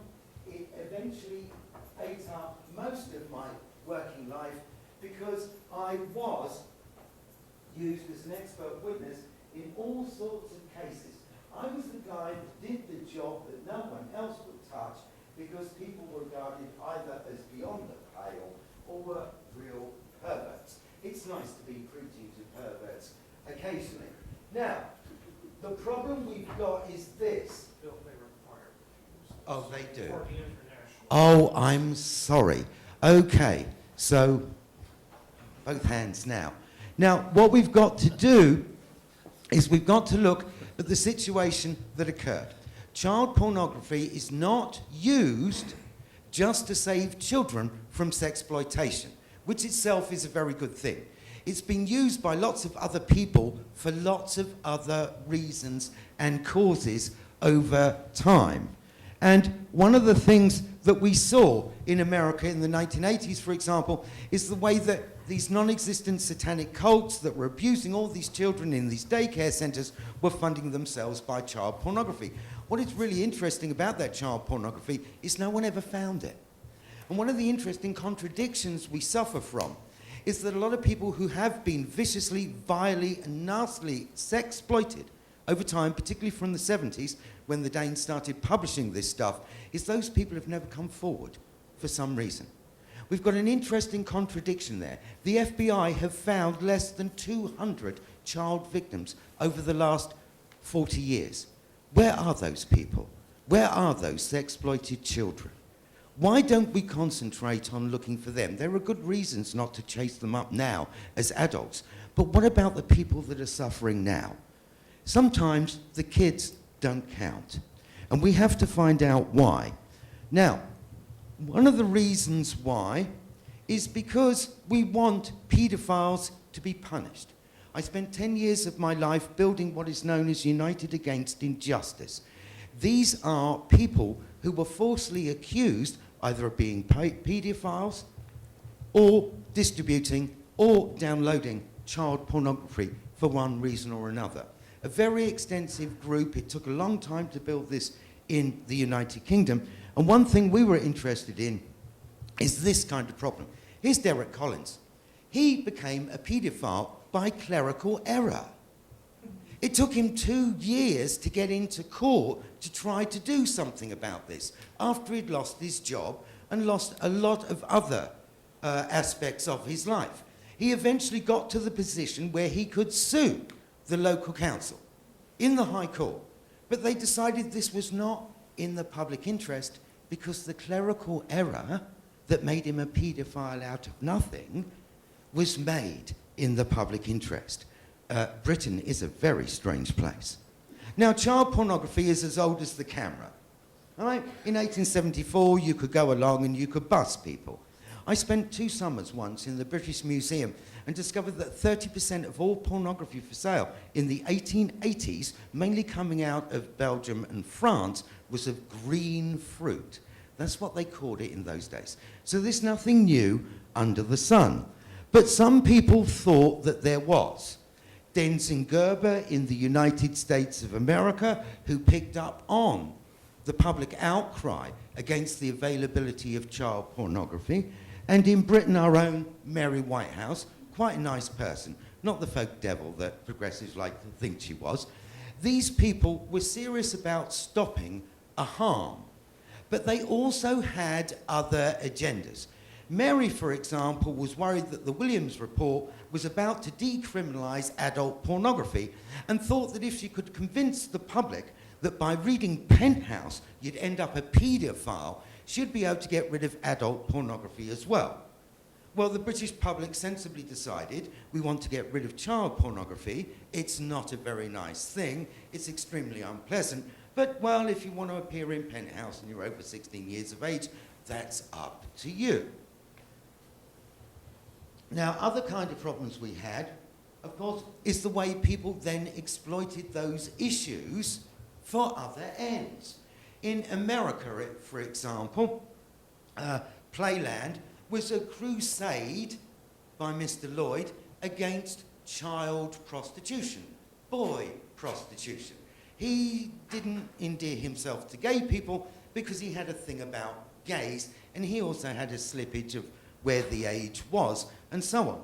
In England, we had other kinds of problems. We believed that pornography, child pornography, was a bit of a cottage industry. It wasn't really a serious problem. So on the one hand, you'd have crusaders like Mr. Lloyd in America using the existence of child pornography to raise issues like teen prostitution, rent boy rackets basically, was his issue. But in the UK, we didn't treat it too seriously. But there were clearly hidden problems. And those hidden problems came to the fore with the internet. But before we get to that, I want to lay down what was the real problem with the public. The public have been convinced over the last 50 years that paedophiles are murderers. They tend to concentrate because they're encouraged to concentrate on those abduction murders that occur. Thankfully, not as often as a lot of people believe them to be. But they do tend to grab headlines. They are shocking. And we're going to see why people worry about them a little later on. In England, for example, we had the Cook and Oliver gang. They were running around unmolested for 10 years, molesting teens and murdering them. They got away with it because the cops weren't very good at catching them. There was a guy called Mr. Black. He used to drive up and down our motorways and our back roads, picking up little girls, having his wicked way with them, and then murdering them. When you have all these murders in a country in a short space of time, hitting the headlines again and again, and the police are unable to capture and convict the killers, you generate fear, you generate suspicion, and that is also what is exploited. We have the latest manifestation. You thought we'd have got rid of this recovered memory fad, but no, it's back again. This time now, if any of you, the younger people have nothing to worry about, but what about these older people? Didn't you go and have those family photographs taken in those funny little family photograph shops or booths in department stores 20 or 30 years ago? You've obviously forgotten. You were sexually abused. You became part of the multi-billion-dollar child pornography industry. There are people who run around who make a killing out of this. They make money.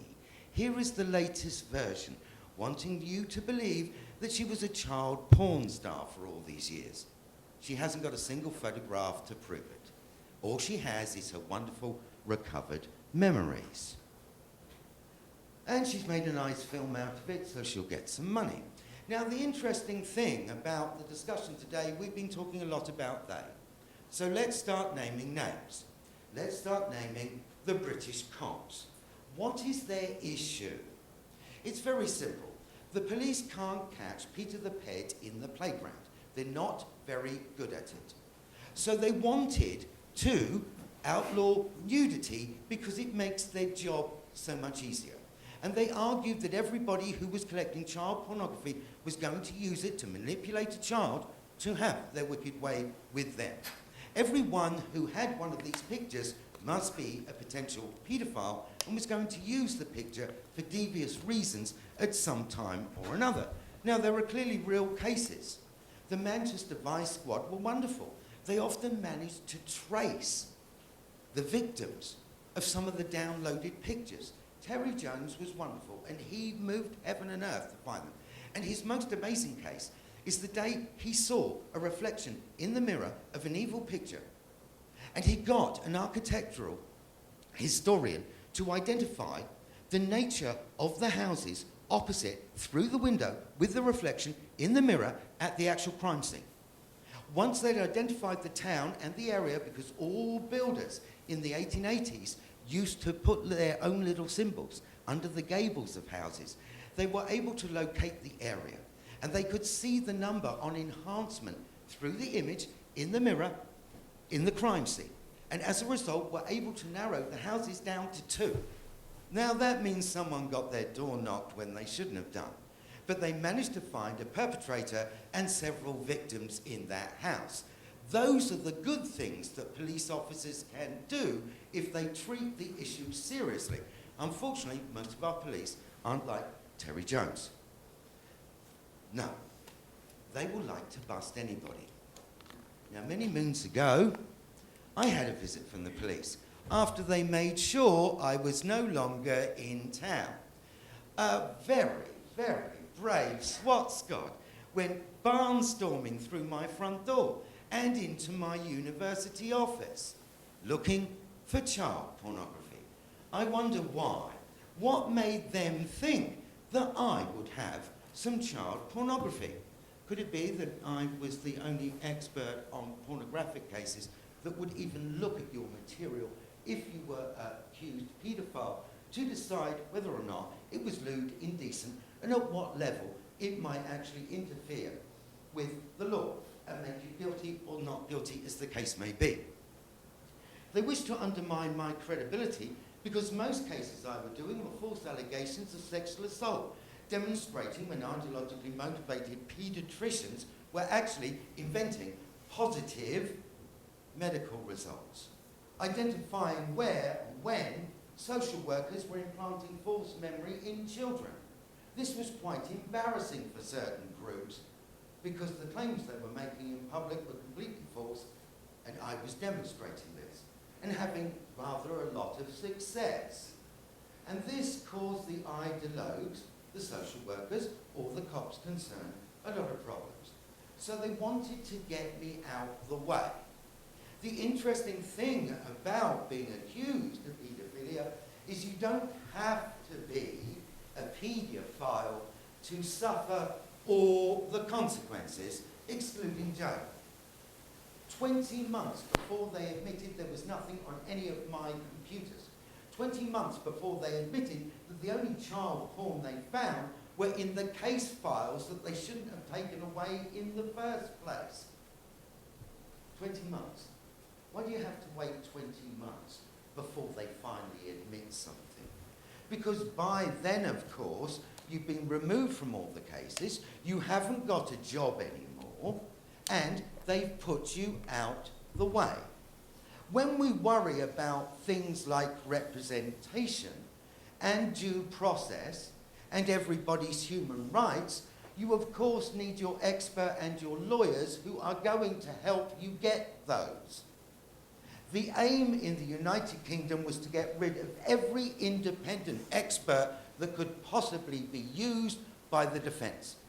And the funny thing was, I wasn't losing that many cases, because in a lot of cases, the evidence wasn't there. It was simply being made up and invented and I could demonstrate that. And so they had to get you out of the way. What is interesting is they lied. They lied in order to get the warrant. Unfortunately, by the time this little issue was over, I didn't have the money. You have to put $100,000 up if you want a judicial review in order to force magistrates to engage in more due diligence before they issue a warrant. That's a real shame, because if we could actually get that in the United Kingdom, we could solve a lot of problems. Magistrates tend to give cops warrants for anything. Now, the second problem was this. The internet had arrived. The internet was the new problem. The internet was a great way to get a lot of money for cops. There are new threats on the internet coming to a town near you. Well, being engaged in these cases, of course, I paid attention to what was happening elsewhere in the world, particularly in the United States of America. And I was doing some research. I was following all the court cases in the Candyman situation, for example, where it turned out the number of innocent people raided to the guilty was 100 to 1. You, of course, and the US public only saw the headlines. Thousands of people buying pornography, child pornography on the internet. But you didn't follow the cases because often they're not reported. But if you do a bit of digging, you discover something. Look at this, 60 convictions out of the first 700 investigations on Candyman. What does that tell you? The vast majority of people didn't have child porn. The problem was being exaggerated. Don't get me wrong here. There's a lot of problems out there on the net that have to be dealt with. But as various people have mentioned already, if you go chasing after the innocents because they're easy to set up, and I'll show you how that gets done in a minute, you are throwing away the resources you need to catch the real criminals and stop the real harm. They wanted numbers. They weren't interested in saving children from sexploitation, but they play on your sentiments and you believing that they are. Let's look at Operation Avalanche. This is amazing. The Reddies. What is it about Texas? Most of these cases take place in Texas. The Reddies. They ran an age verification and credit card portal for porn sites. Okay, it's a free country, you're entitled to do that. They didn't check every porn site that was registering with them, but they checked so many. And whenever they found a naughty one, they immediately contacted the FBI. Don't worry, said the FBI, we'll be round to investigate these porn sites. That, of course, was a bit too much effort. You know, they rang up 1 or 2 police forces in other countries and said, could you check out so-and-so? It was so much easier to bust the Reddies and then get hold of their subscription list. Over 7,000 in the UK alone. In the UK, it was known as Operation All. Lots of money on this one. 3,744 people arrested. 1,451 convicted on a conspiracy charge. Conspiracy? Yes, because they didn't actually find any child pornography in these people's houses. But they lied to the courts about what you had to do to get through this Avalanche site. And because there was someone selling some child pornography on one of the far cases down at the end of the index of the numerous hundreds of sites that they were a portal to, you were engaged in a conspiracy to produce and distribute child pornography if you had never seen any of it on the website. In other words, virtual paedophiles. These people had never committed a crime in their life. Stupidity by signing up for this company, getting busted by the FBI, but a crime, no. And there's more. It actually got worse. Here's a typical example of an innocent. We had a school teacher. He gets raided. No images on his computer Oh, he'd even challenged the landslide payments on his credit card. Oh no, said the police, he's a liar. All paedophiles are. That's what they do, don't you know? Ah, but he had kept his receipts and he got backed up by his credit card company. So the police now had to conduct an investigation. It turned out his number had been written down by the school's technician, copied, and was used to download 140,000 files. Most of the people who weren't charged with conspiracy in Operation Or, it was of the same ilk. One guy had used his mother's credit card number. A guy in Sussex County who was employed at a garden centre wrote down all the customers' numbers to get down and download the child pornography. How many people they raided had really got child pornography? Next to none. But that conspiracy charge was what bumped the figures up. Now, we know, and people have mentioned the US Communications Decency Act, the fact that morphed images or cartoon images at the moment in the United States are in a bit of a legal limbo. They're not being prosecuted. They've made several other attempts to do it. The latest was the Protect Act 2003. We'll see where that went. But in the United Kingdom, they've gone for it. Why? Because you can catch a lot of people who aren't paedophiles, you can lock them up, and it's so much easier to do that than catching Peter the Ped. Now, the original act criminalised the taking of photographs, the distribution, the possession for distribution and showing, and the advertising. A sexual assault was covered by other laws. They didn't think you needed it. What they were worried about is that if a child appeared in a pornographic movie when they were a kid, they'd be sold on porn for life. That was their real aim. Sounds incredible now, but it's true. That's how bizarre things were back then. But what has happened is this. Back then, sensible MPs also demanded that you got certain defences for possession. What about parents taking pictures of kids? What about people campaigning against child porn? What about medical purposes, educational purposes, and so on? But in practice, the police got rid of these defences very, very quickly.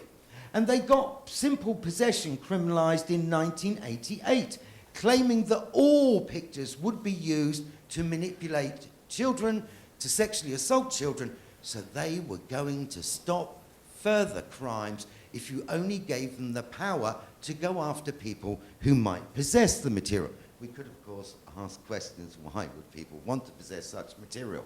There were also new defences for Joe Public, particularly if you were surfing the net. Someone might send you one of these pictures in an email. You hadn't solicited it. Why should you get busted? Why not the person who sent it to you? Why not indeed? Because you'd probably find out it was a cop. Then in 1994, that's when the problems also started, that we've heard a lot about the pseudo-photographs or what would be the kind of cartoons. And we've had some wonderful examples of the problem with hentai and magna. You can't tell the age at all. It gets absurd. But you see, you could also get busted if you suffered one of those ad attacks. People who are older will remember these when you went on the net, because the people selling pornography had this system whereby they would zap you with a Trojan. You'd end up with all these adverts. You wouldn't have a clue. They came at you so fast and furious. And when you tried to get rid of one of them, another two would appear. The only way you could get rid of an ad attack was crash your computer. And interestingly enough, the American Academy of Sciences said as much in their report on children on the internet.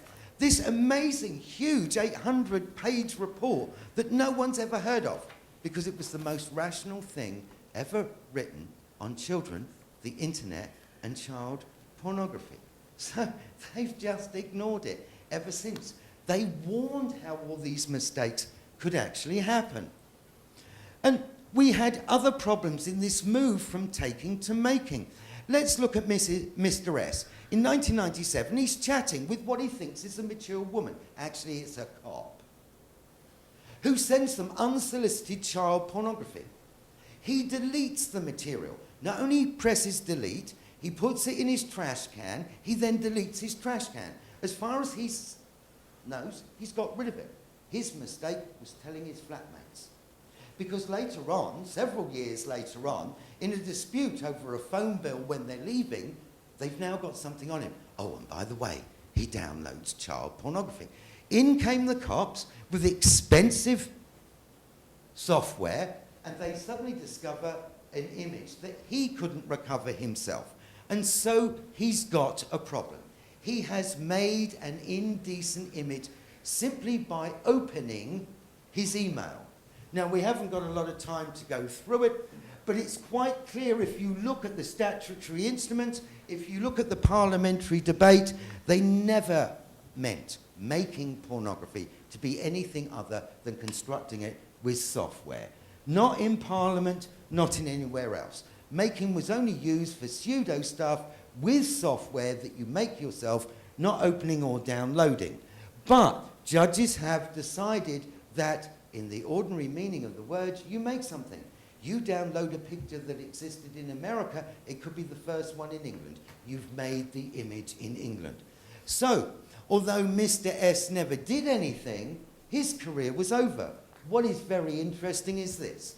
The woman who sent it to him, Samantha Janes at Hotmail, had broken far more laws. How come she never got busted? How come they never went to Hotmail and chased her up? Now, we've had other cases as well. Here's another trick. In England, if you've got a legal dispute about something like what is the making of a picture, they're going to pick the worst case that exists.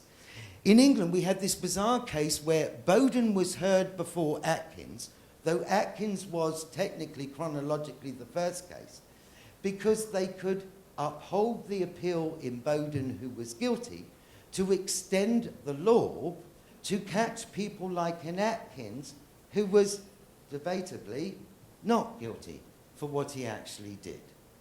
The problem with making pornography in England is its strict liability. So you have a serious problem. You have no defences. Now, what we need to stop this kind of thing is accept that there is bad law.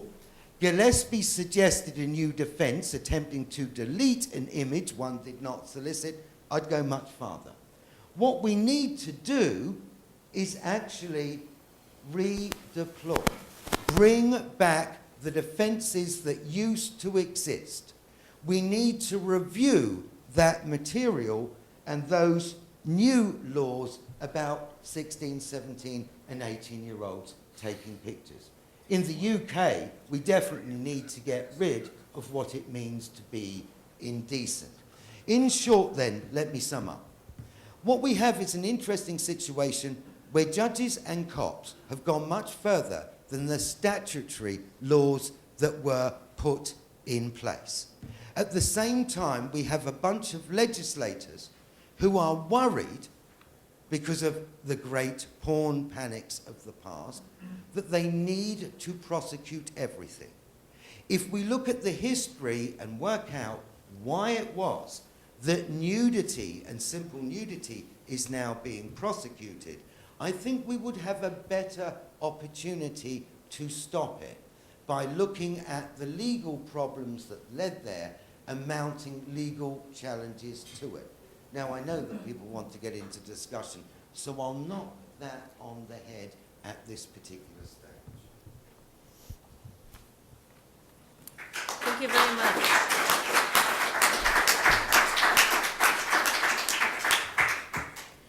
Our last presenter is Kurt Starke, Professor Emeritus at the University of Leipzig and a East German researcher working on youth studies, and the title of his presentation is The Construction of the Harmfulness of Pornography. Oh, you've got to where you are. Ah, right. What you need is to get rid of that.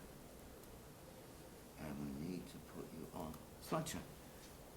Okay, thank you very much. Anytime, Kurt.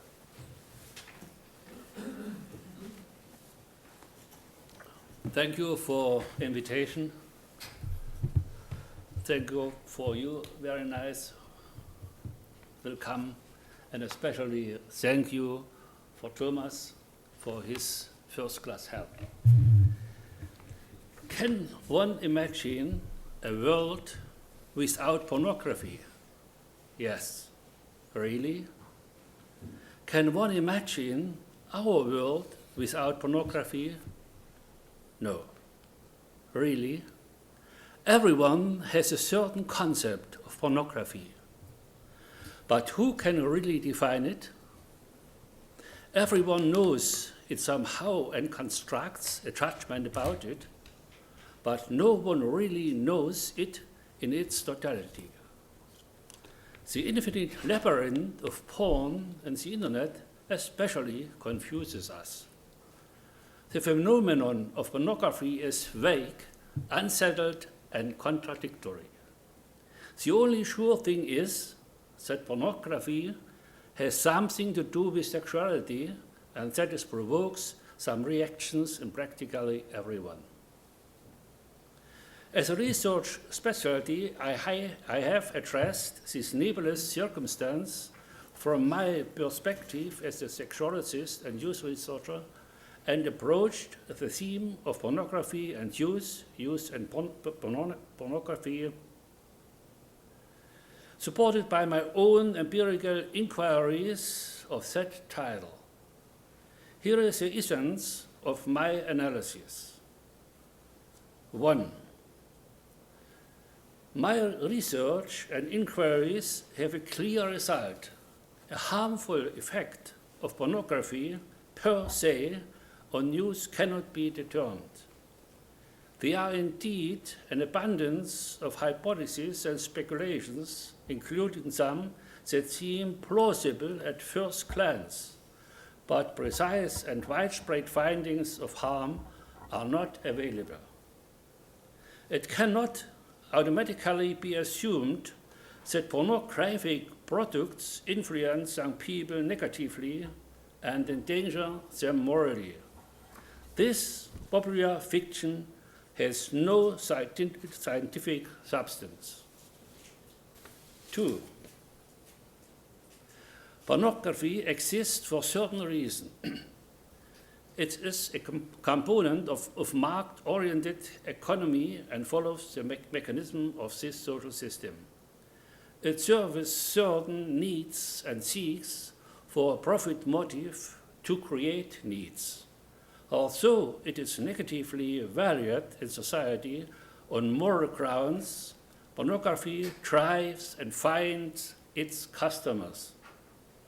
It is impossible to remove young people from these mechanisms artificially, willfully.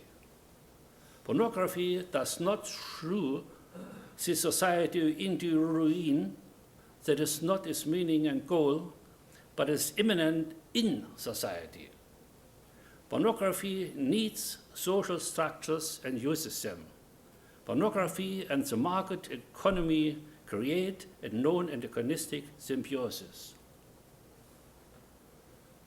3. Representations of sexual content are part of human history. It is perhaps not a pleasant part of history for everyone in every context, but is nevertheless a part that cannot be wished away or closed off. It depends on the prevailing meaning of sexuality in individual and social life. Together with love, partnership, lust, and passion, sexuality is one of the great themes of literature, art, and all sorts of media. Whether one wants to admit it or not, pornography is an expression of sexual culture. 4. The devaluation or condemnation of pornography does not rest exclusively or merely as a pretext on unspeakable moments, questionable details, or subjectively unbearable elements in pornographic productions, but on their sexual content. Sexuality still counts as something from which young people must be protected as long as possible, despite all liberalization and in misrecognition of the reality of youth sexuality. 5. If pornography is condemned, then young people's motives for using it must also be devalued. Curiosity, the urge to know, the desire to learn, fun, having new experiences, evaluative practice, and above all, the sexual desires and satisfaction of young people are thereby presented as moral degradation. Protection against youth sexuality and self-determination disrespects and discriminates against youth as a class. Pornography is merely the cover that is beaten up. What is really meant is sexual self-determination.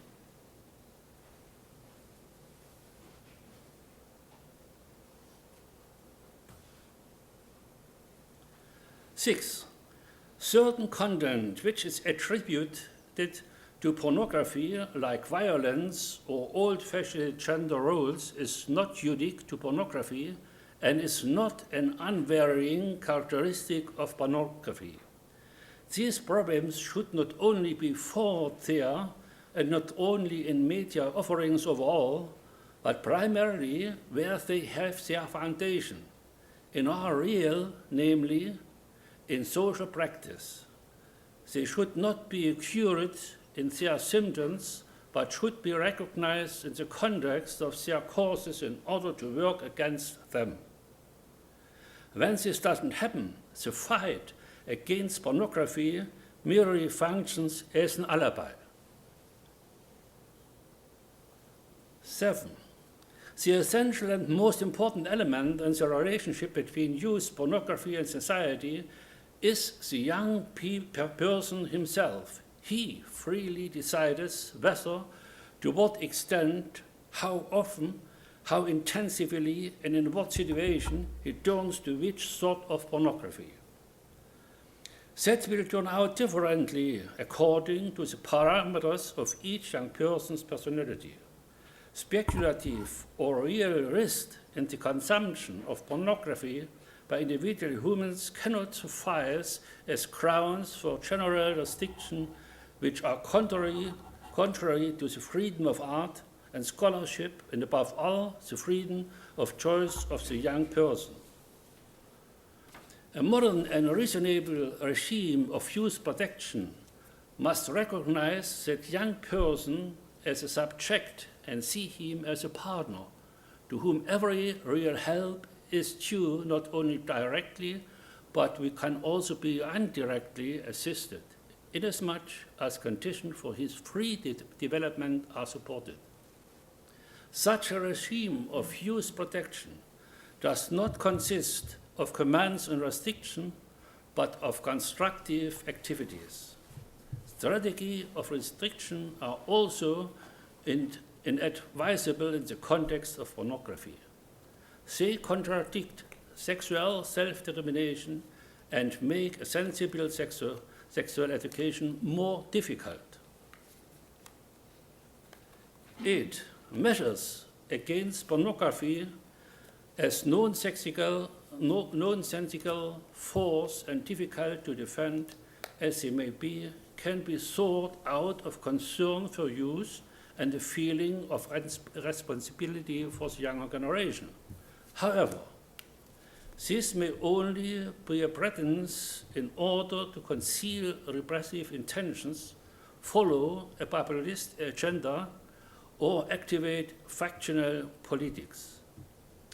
Measures against pornography and restrictions, specifically with regards to the young, are often ideological motivated out of a wish to convey to the young one's own values and moralistic rigidity and to erect an emblematic sign of morally appropriate adulthood.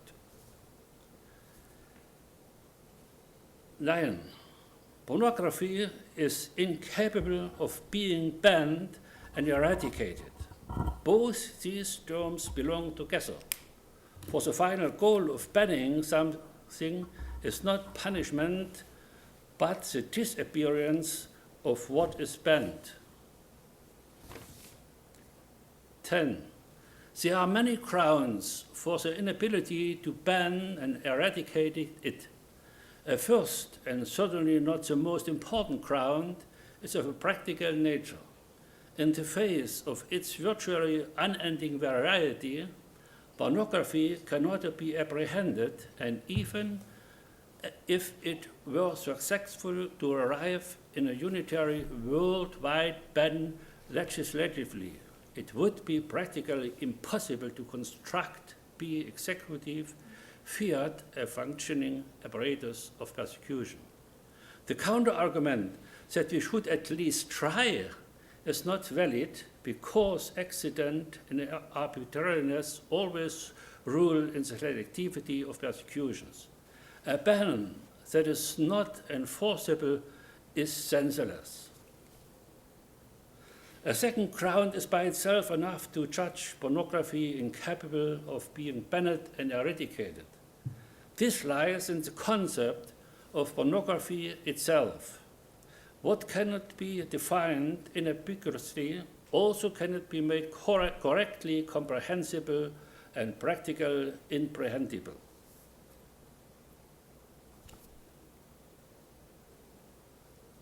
11. In popular conceptions, pornography is on the one hand something dirty, with which proper people should be having nothing to do, and on the other hand, a vile but attractive secret.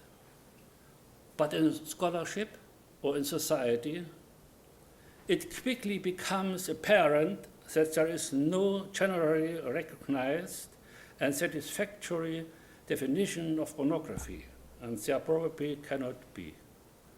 This depends on the fact that the moral code changes.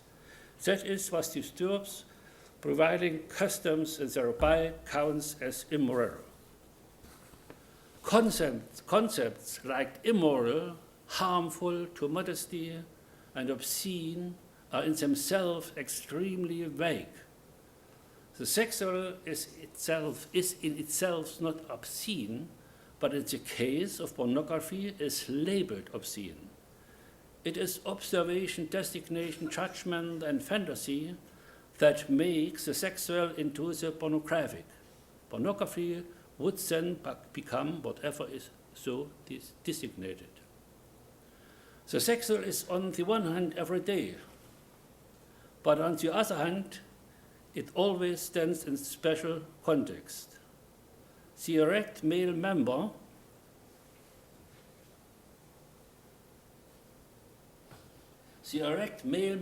is no ground for excitement in an anatomy textbook.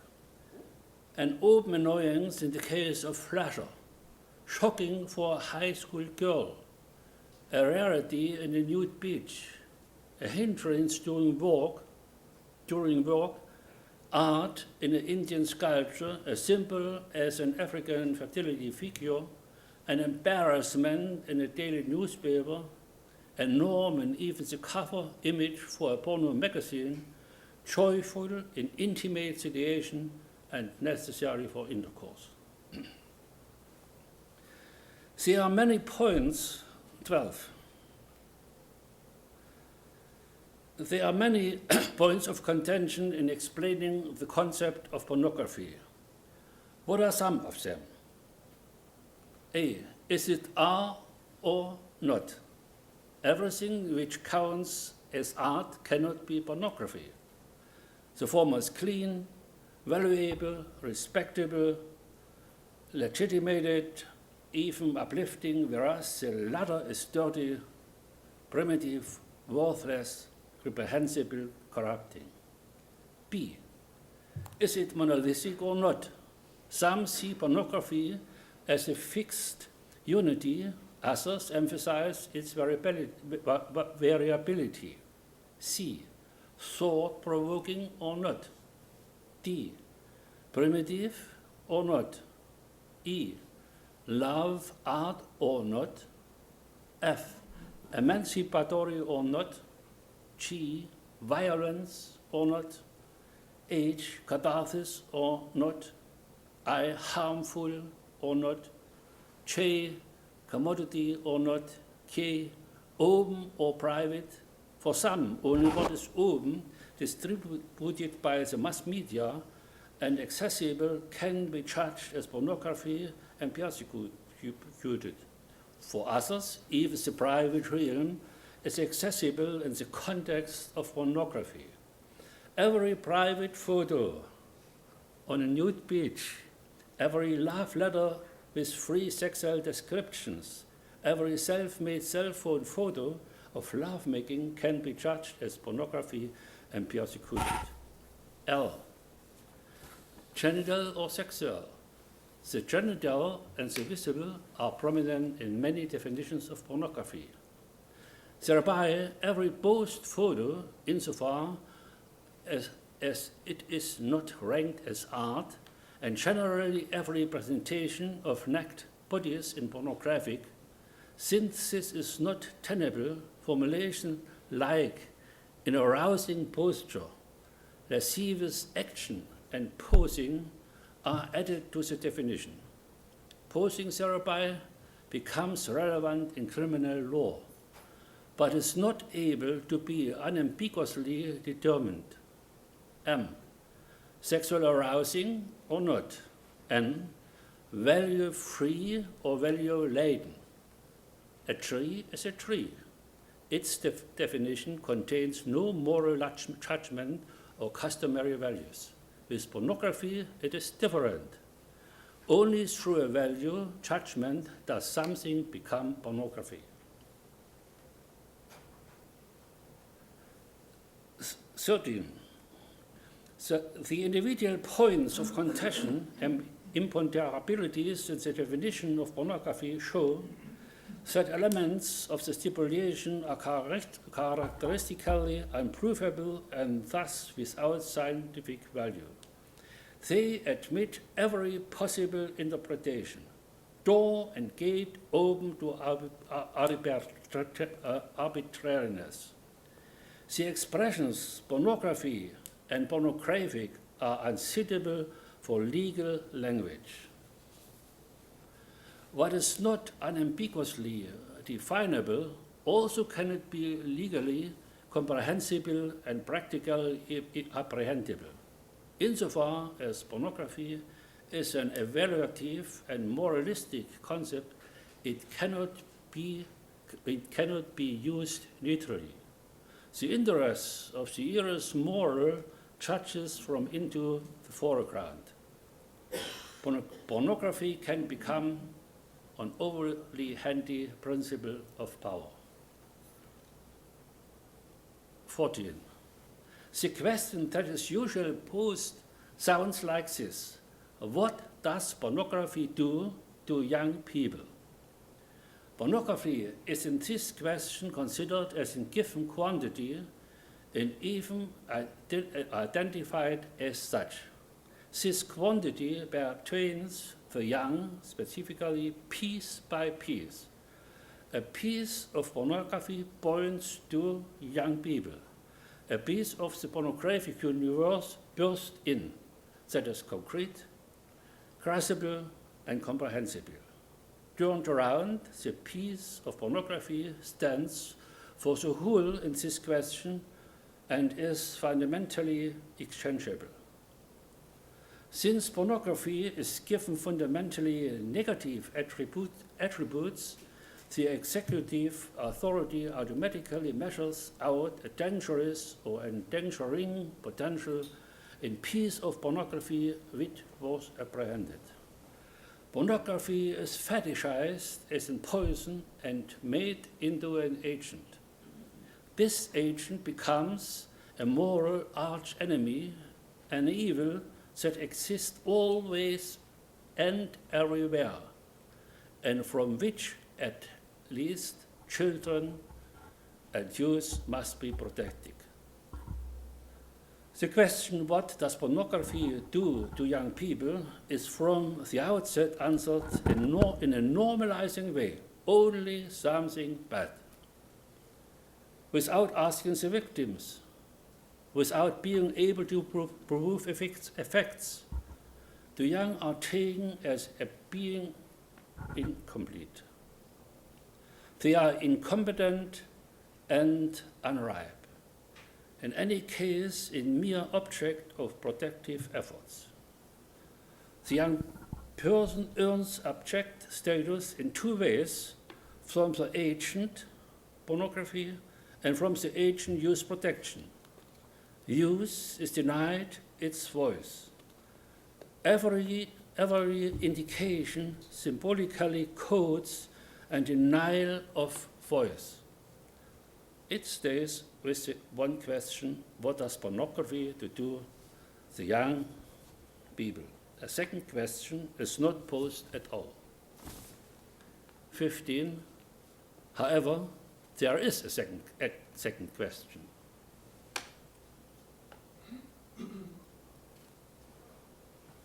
It is more interesting and sounds like this. What do young people do with pornography?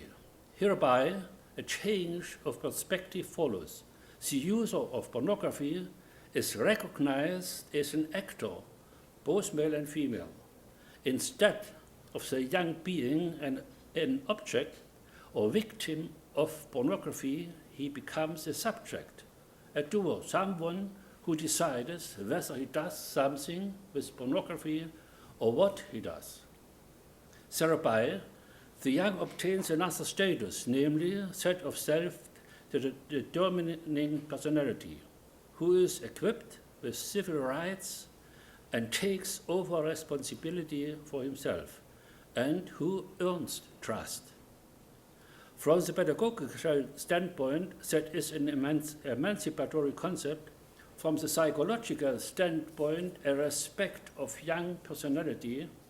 From the legal standpoint, a grant of the human right to free decision.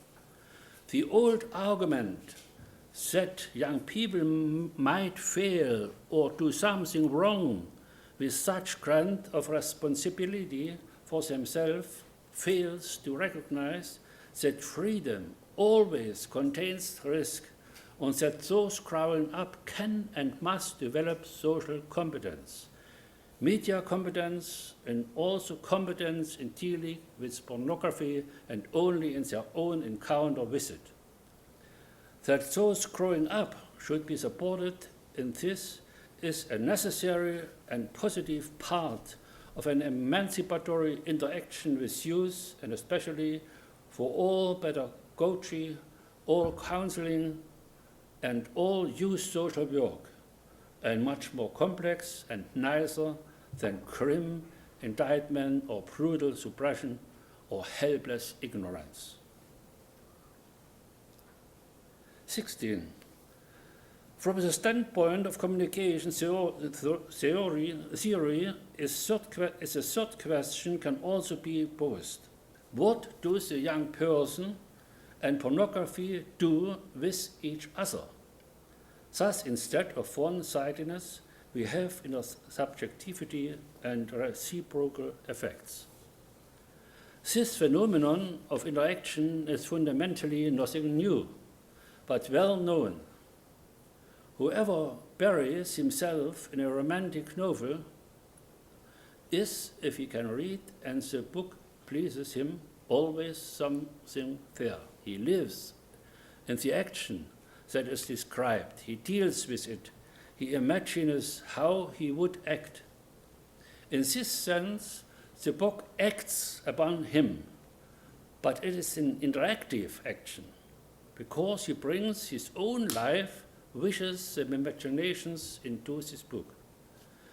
The interaction would be broken off if one took the book from his hands, and that would be a shame or an overreach. It is a curious praxis that should young person away from such processes or to regard them incapable of constructive interactions. No one would do that in regard to a good book, but one would in regard to the bad internet. but that fully misrecognizes the value of communications, processes, and interactions for the young. 17. The interactive aspects has an even greater degree of meaning.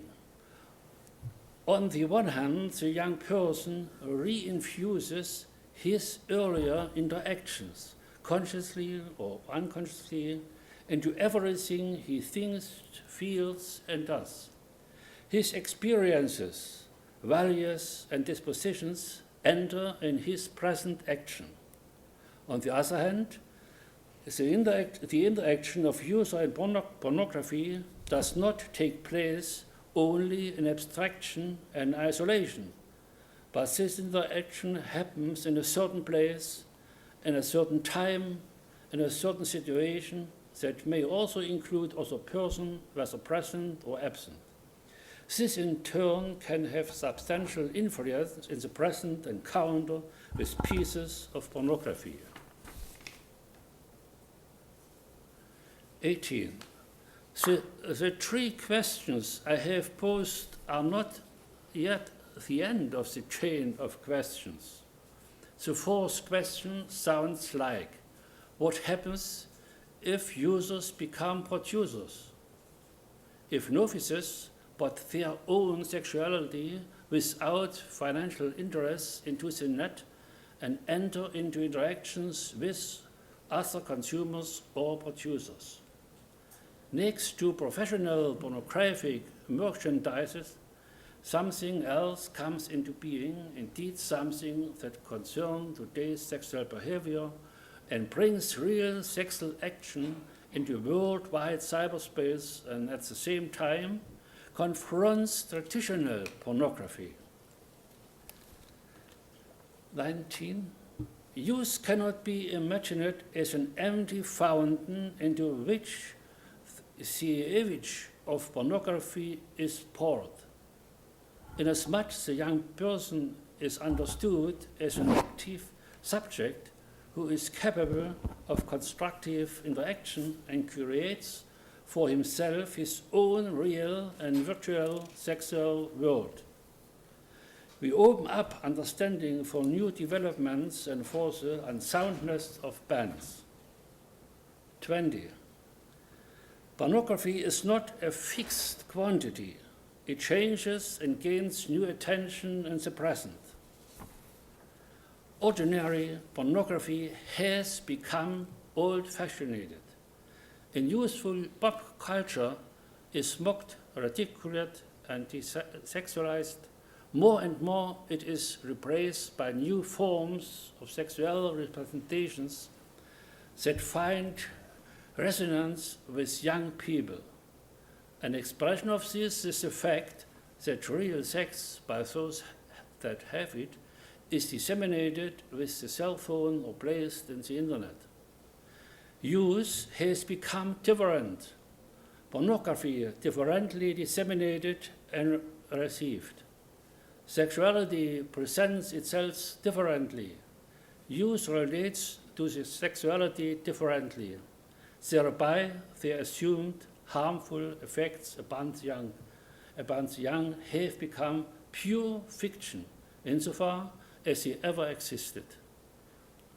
Youthful self-assurance with regard to pornography and the youth culture's contact with representations of sexual content allow us to suspect that even Gretchen's question, how do you stop it with pornography, loses its point. 21. What then would be worthwhile? First, that youthful sexuality and youthful love should be taken seriously and given a chance. Second, that sellers of every type should succeed in producing representations of explicit sexuality that are qualitatively so outstanding that everyone, young and old, should have their fun and joy with them. Thank you for...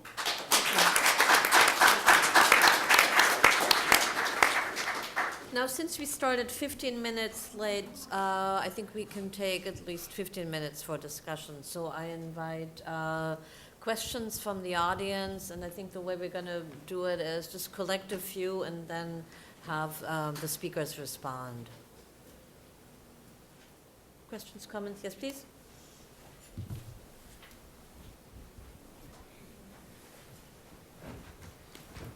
Thank you. This is a comment for everyone, I guess, but it will be a question, I promise.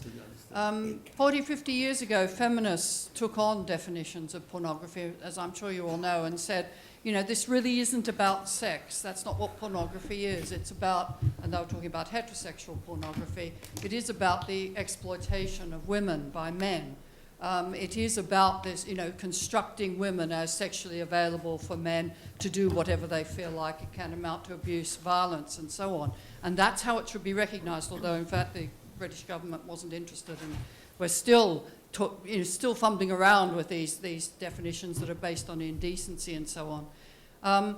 But it did seem to me that if you accept this, and I think actually in Alisdair's pictures, two of those two that showed the young women in sexual poses seem to me to be exactly exemplifying this notion, which is that it's normal for women to be available to men. And it, you know, as a young woman myself growing up, it's not easy for young women because we're constantly having to fend off men projecting their sexuality onto us, either, you know, figuratively or sometimes, of course, actually. So I think that pornography, in spite of what Court says, can very well be harmful to young people because young people look at this, they don't know much, and they think this is normal, and it normalizes this kind of abusive use of women in sex. And in fact, young men certainly look and see themselves as actors, but as you said, but young women are being acted upon in a very different way.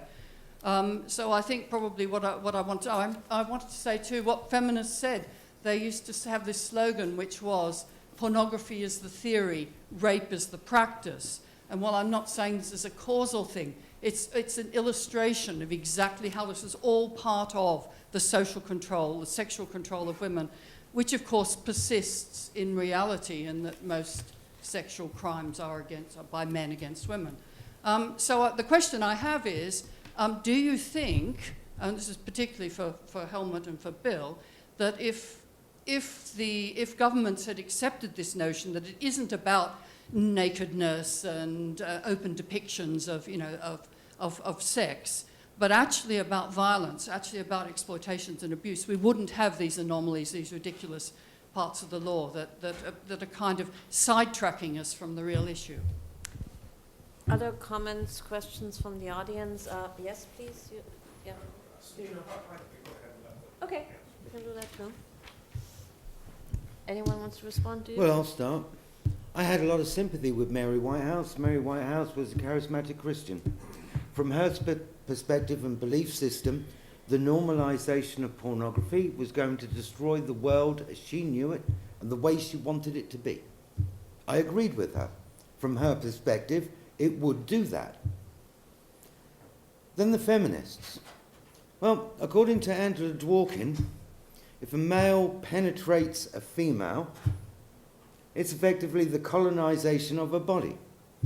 As colonization is violence, it's an invasion, that's where you got the violence in pornography, at root. It was a different perspective from Mary Whitehouse, but it was just one perspective.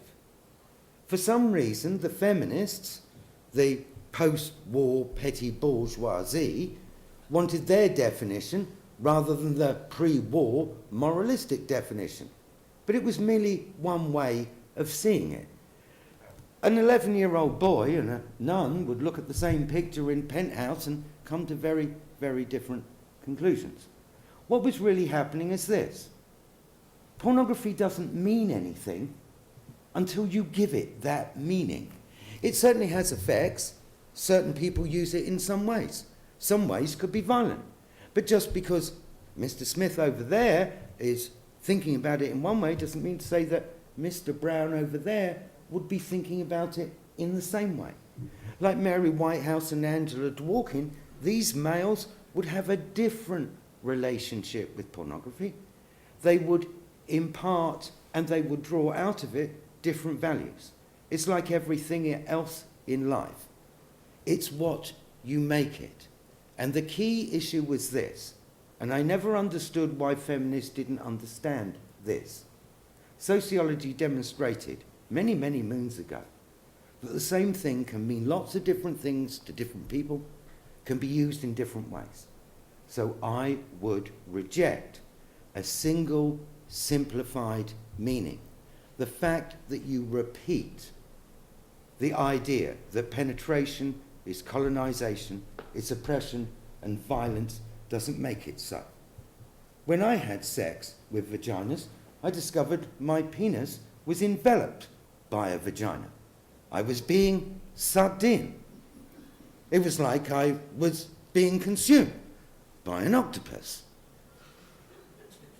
You see, anyone can make up any analogy, and out of that analogy we can make a philosophy.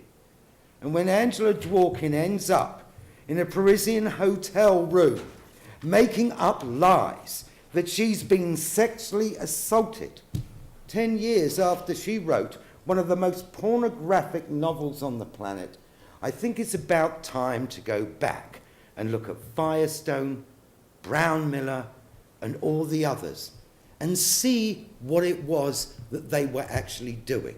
And I'll tell you what they were doing.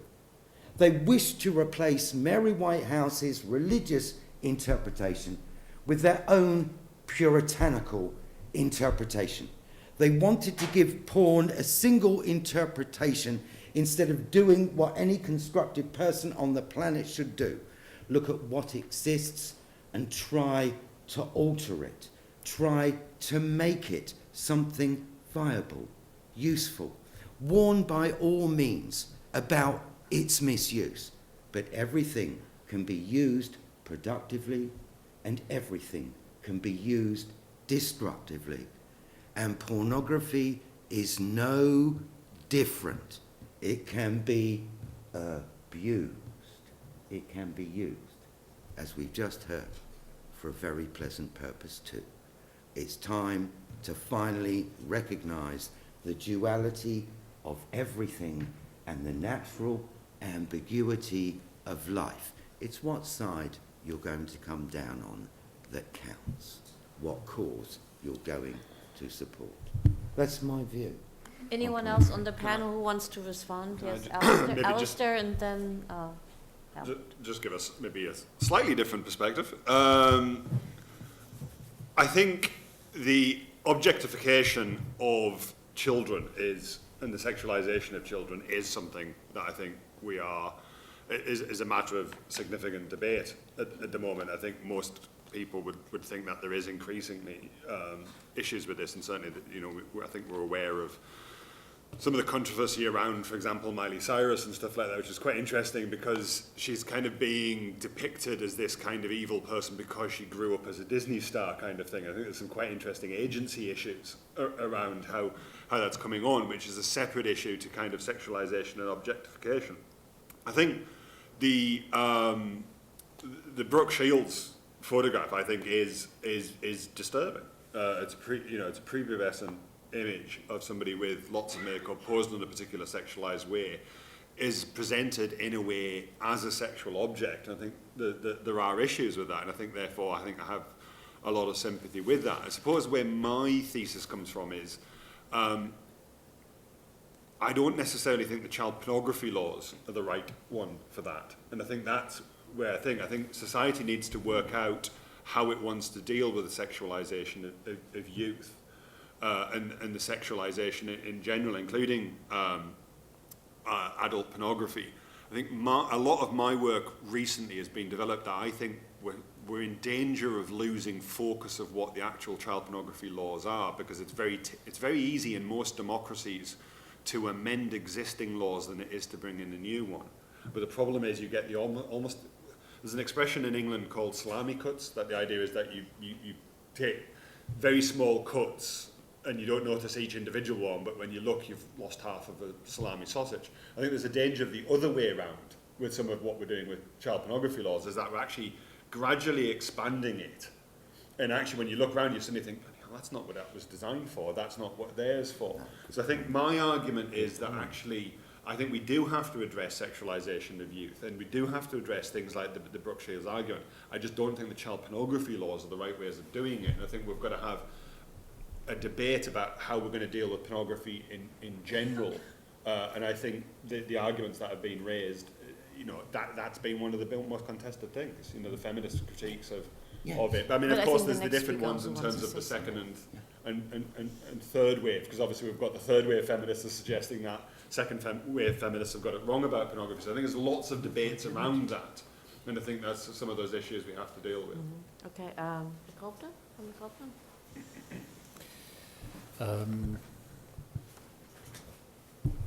I think the ban on pornography, which depicts crimes, which depicts sexual acts which are a crime, is out of question. I think almost no one would challenge that it is outlawed and is punished and is made a sex offense. So the issue, what is with the depiction of legal sexual acts or just sexually related pictures which do not show sexual acts. Basically, I would agree that what you mentioned is a better solution, and I would support it under two conditions. The first is that there is not just this legislation, but also well-informed, well-trained, well-intentioned people who are enforcing these laws. I remember the example of Canada, where they defined prostitution in this feminist way, and the first victims of this new understanding of pornography were same-sex pornography, gay pornography, and feminist S&M pornography. That was not what the courts who changed the definition of pornography wanted. The first thing was gay pornography, namely depictions of anal sex, because the police said that's degrading people if you have anal sex with them. And S&M sex, without making any differentiation, whether it's feminist or not, or if it's sexist or discriminating people or not, or if it's consensual, classified them as pornographic in this feminist definition way, in the sense of violence, in the sense of degrading. So that's a problem. But anyway, it might be better than the current situation, at least as far as persons between the age of consent and 18 are concerned. The second condition is I very much agree that about the means we can discuss, and we cannot do that here in a short time, but that the state should and has an obligation to combat discrimination, degradation, sexism, like racism, like other forms of discrimination. And so it should do in legislation and enforcement, also in the area of pornography. But I think it's only honest that this is the reason for the sanction. If you do the same outside of sexuality and outside of pornography, if you just sanction, especially with very hard measures and sanctions, degradation of one gender, in most cases women, if you sanction sexist depictions or sexist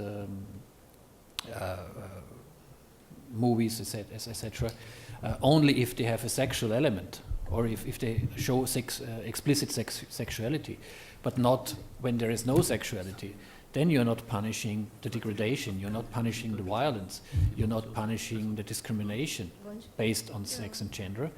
Then you're punishing affect sexuality, and that's what I'm very much opposed to.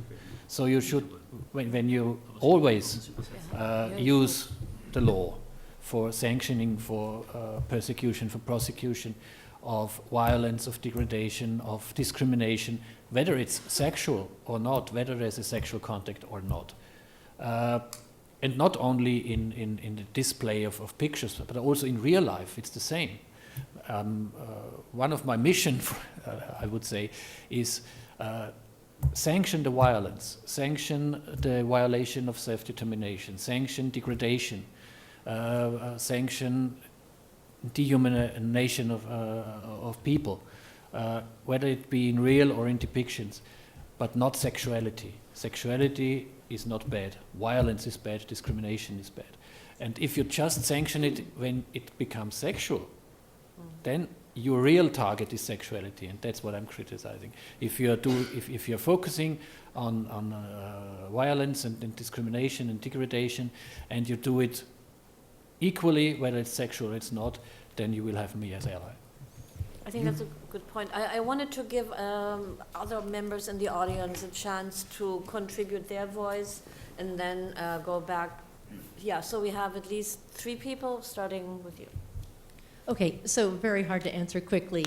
I mean, I think, you know, one of the replies, of course, that other people have spoken to is that there's so many different feminisms. So there's not one feminism. The whole question of sex wars, Lisa Dugan and Ann Hunter in the early 1990s responding to these debates. So the beauty of it is, as a feminist, I can really agree with the animating force of Rosemary's question, but come possibly to a different place from having, you know, viewed various types of representations.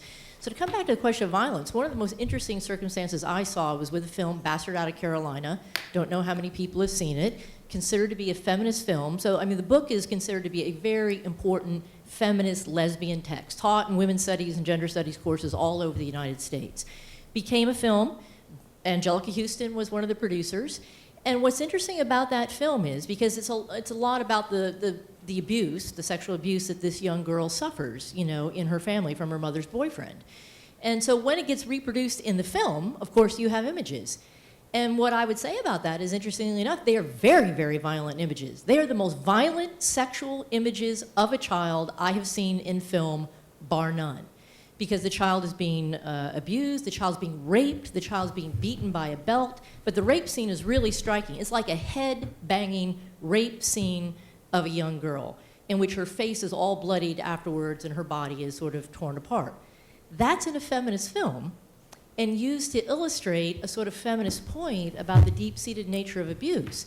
The complication being, that could be shown because she is considered to be innocent of consent. She's obviously not innocent of sexuality. She knows what's being done to her. She's just being raped, you know. She's not innocent of sexuality, but she's innocent of consent, or believed to be, you know, obviously is in the film.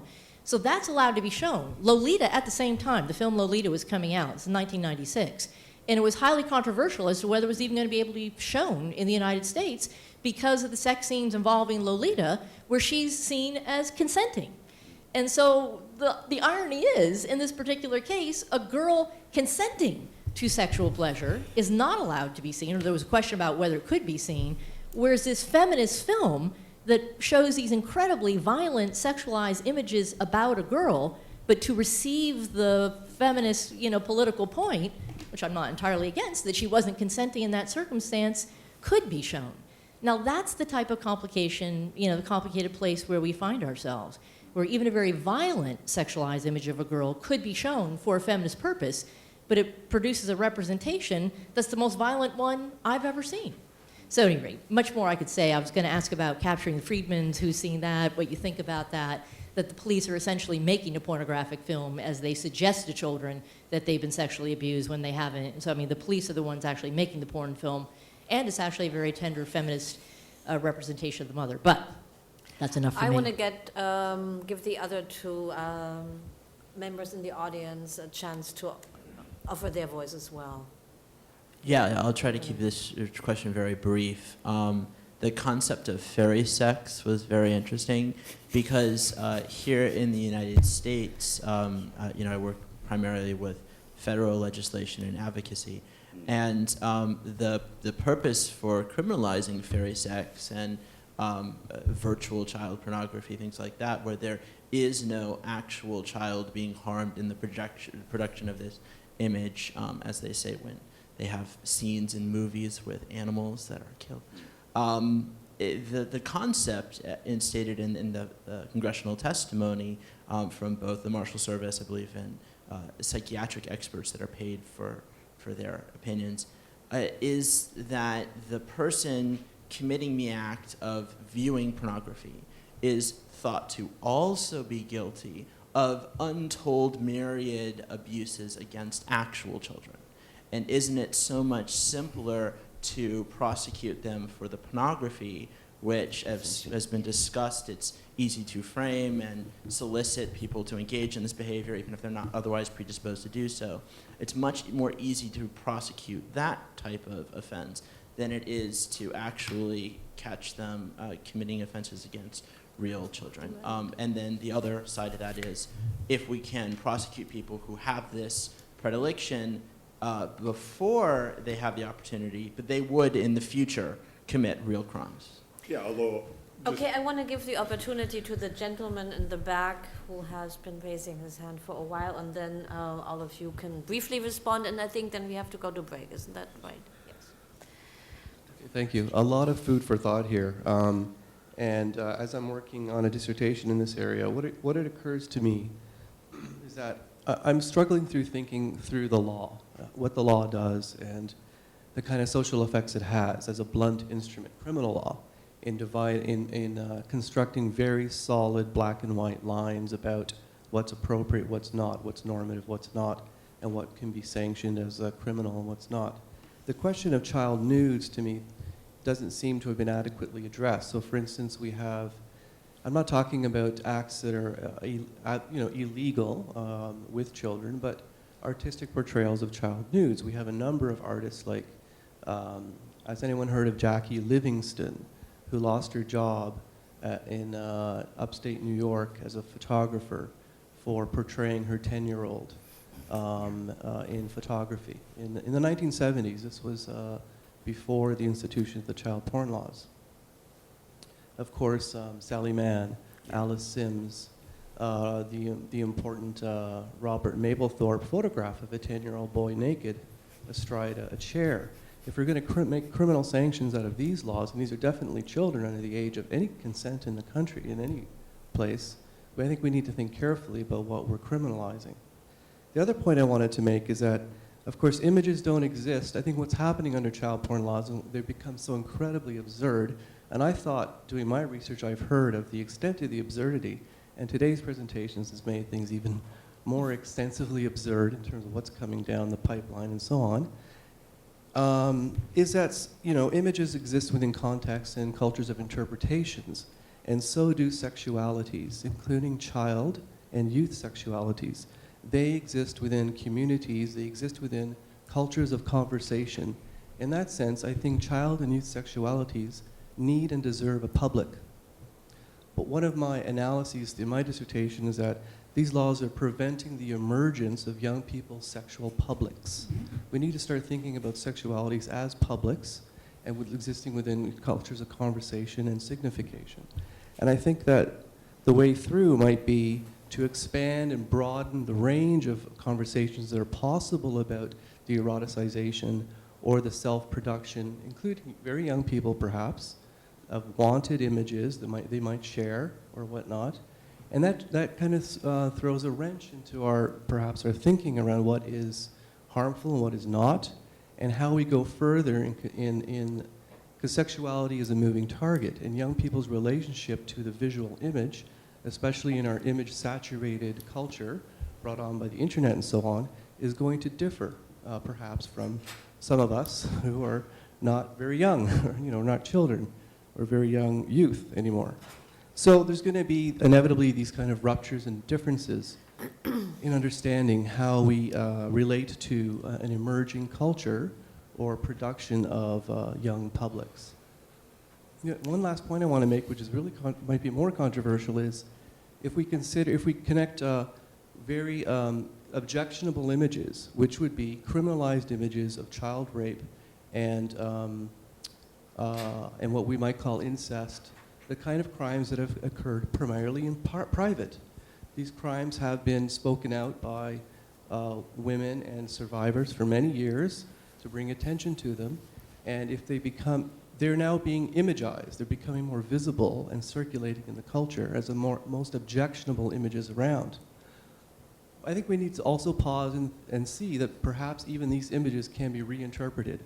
For instance, we do have an archive of very objectionable images of violence and murder and crime, racialized crime and so on, from lynching photographs that we are able to see and so on. I'm not, now this is more of a... Can you subject, come but, to an end? Yes, I'm just trying to raise these points as a way Thank to... you. Thank you. And since no specific questions were asked to the panelists, and since we are 30 minutes behind, I recommend that these discussions be continued over and during the coffee break. Thanks again for your contributions.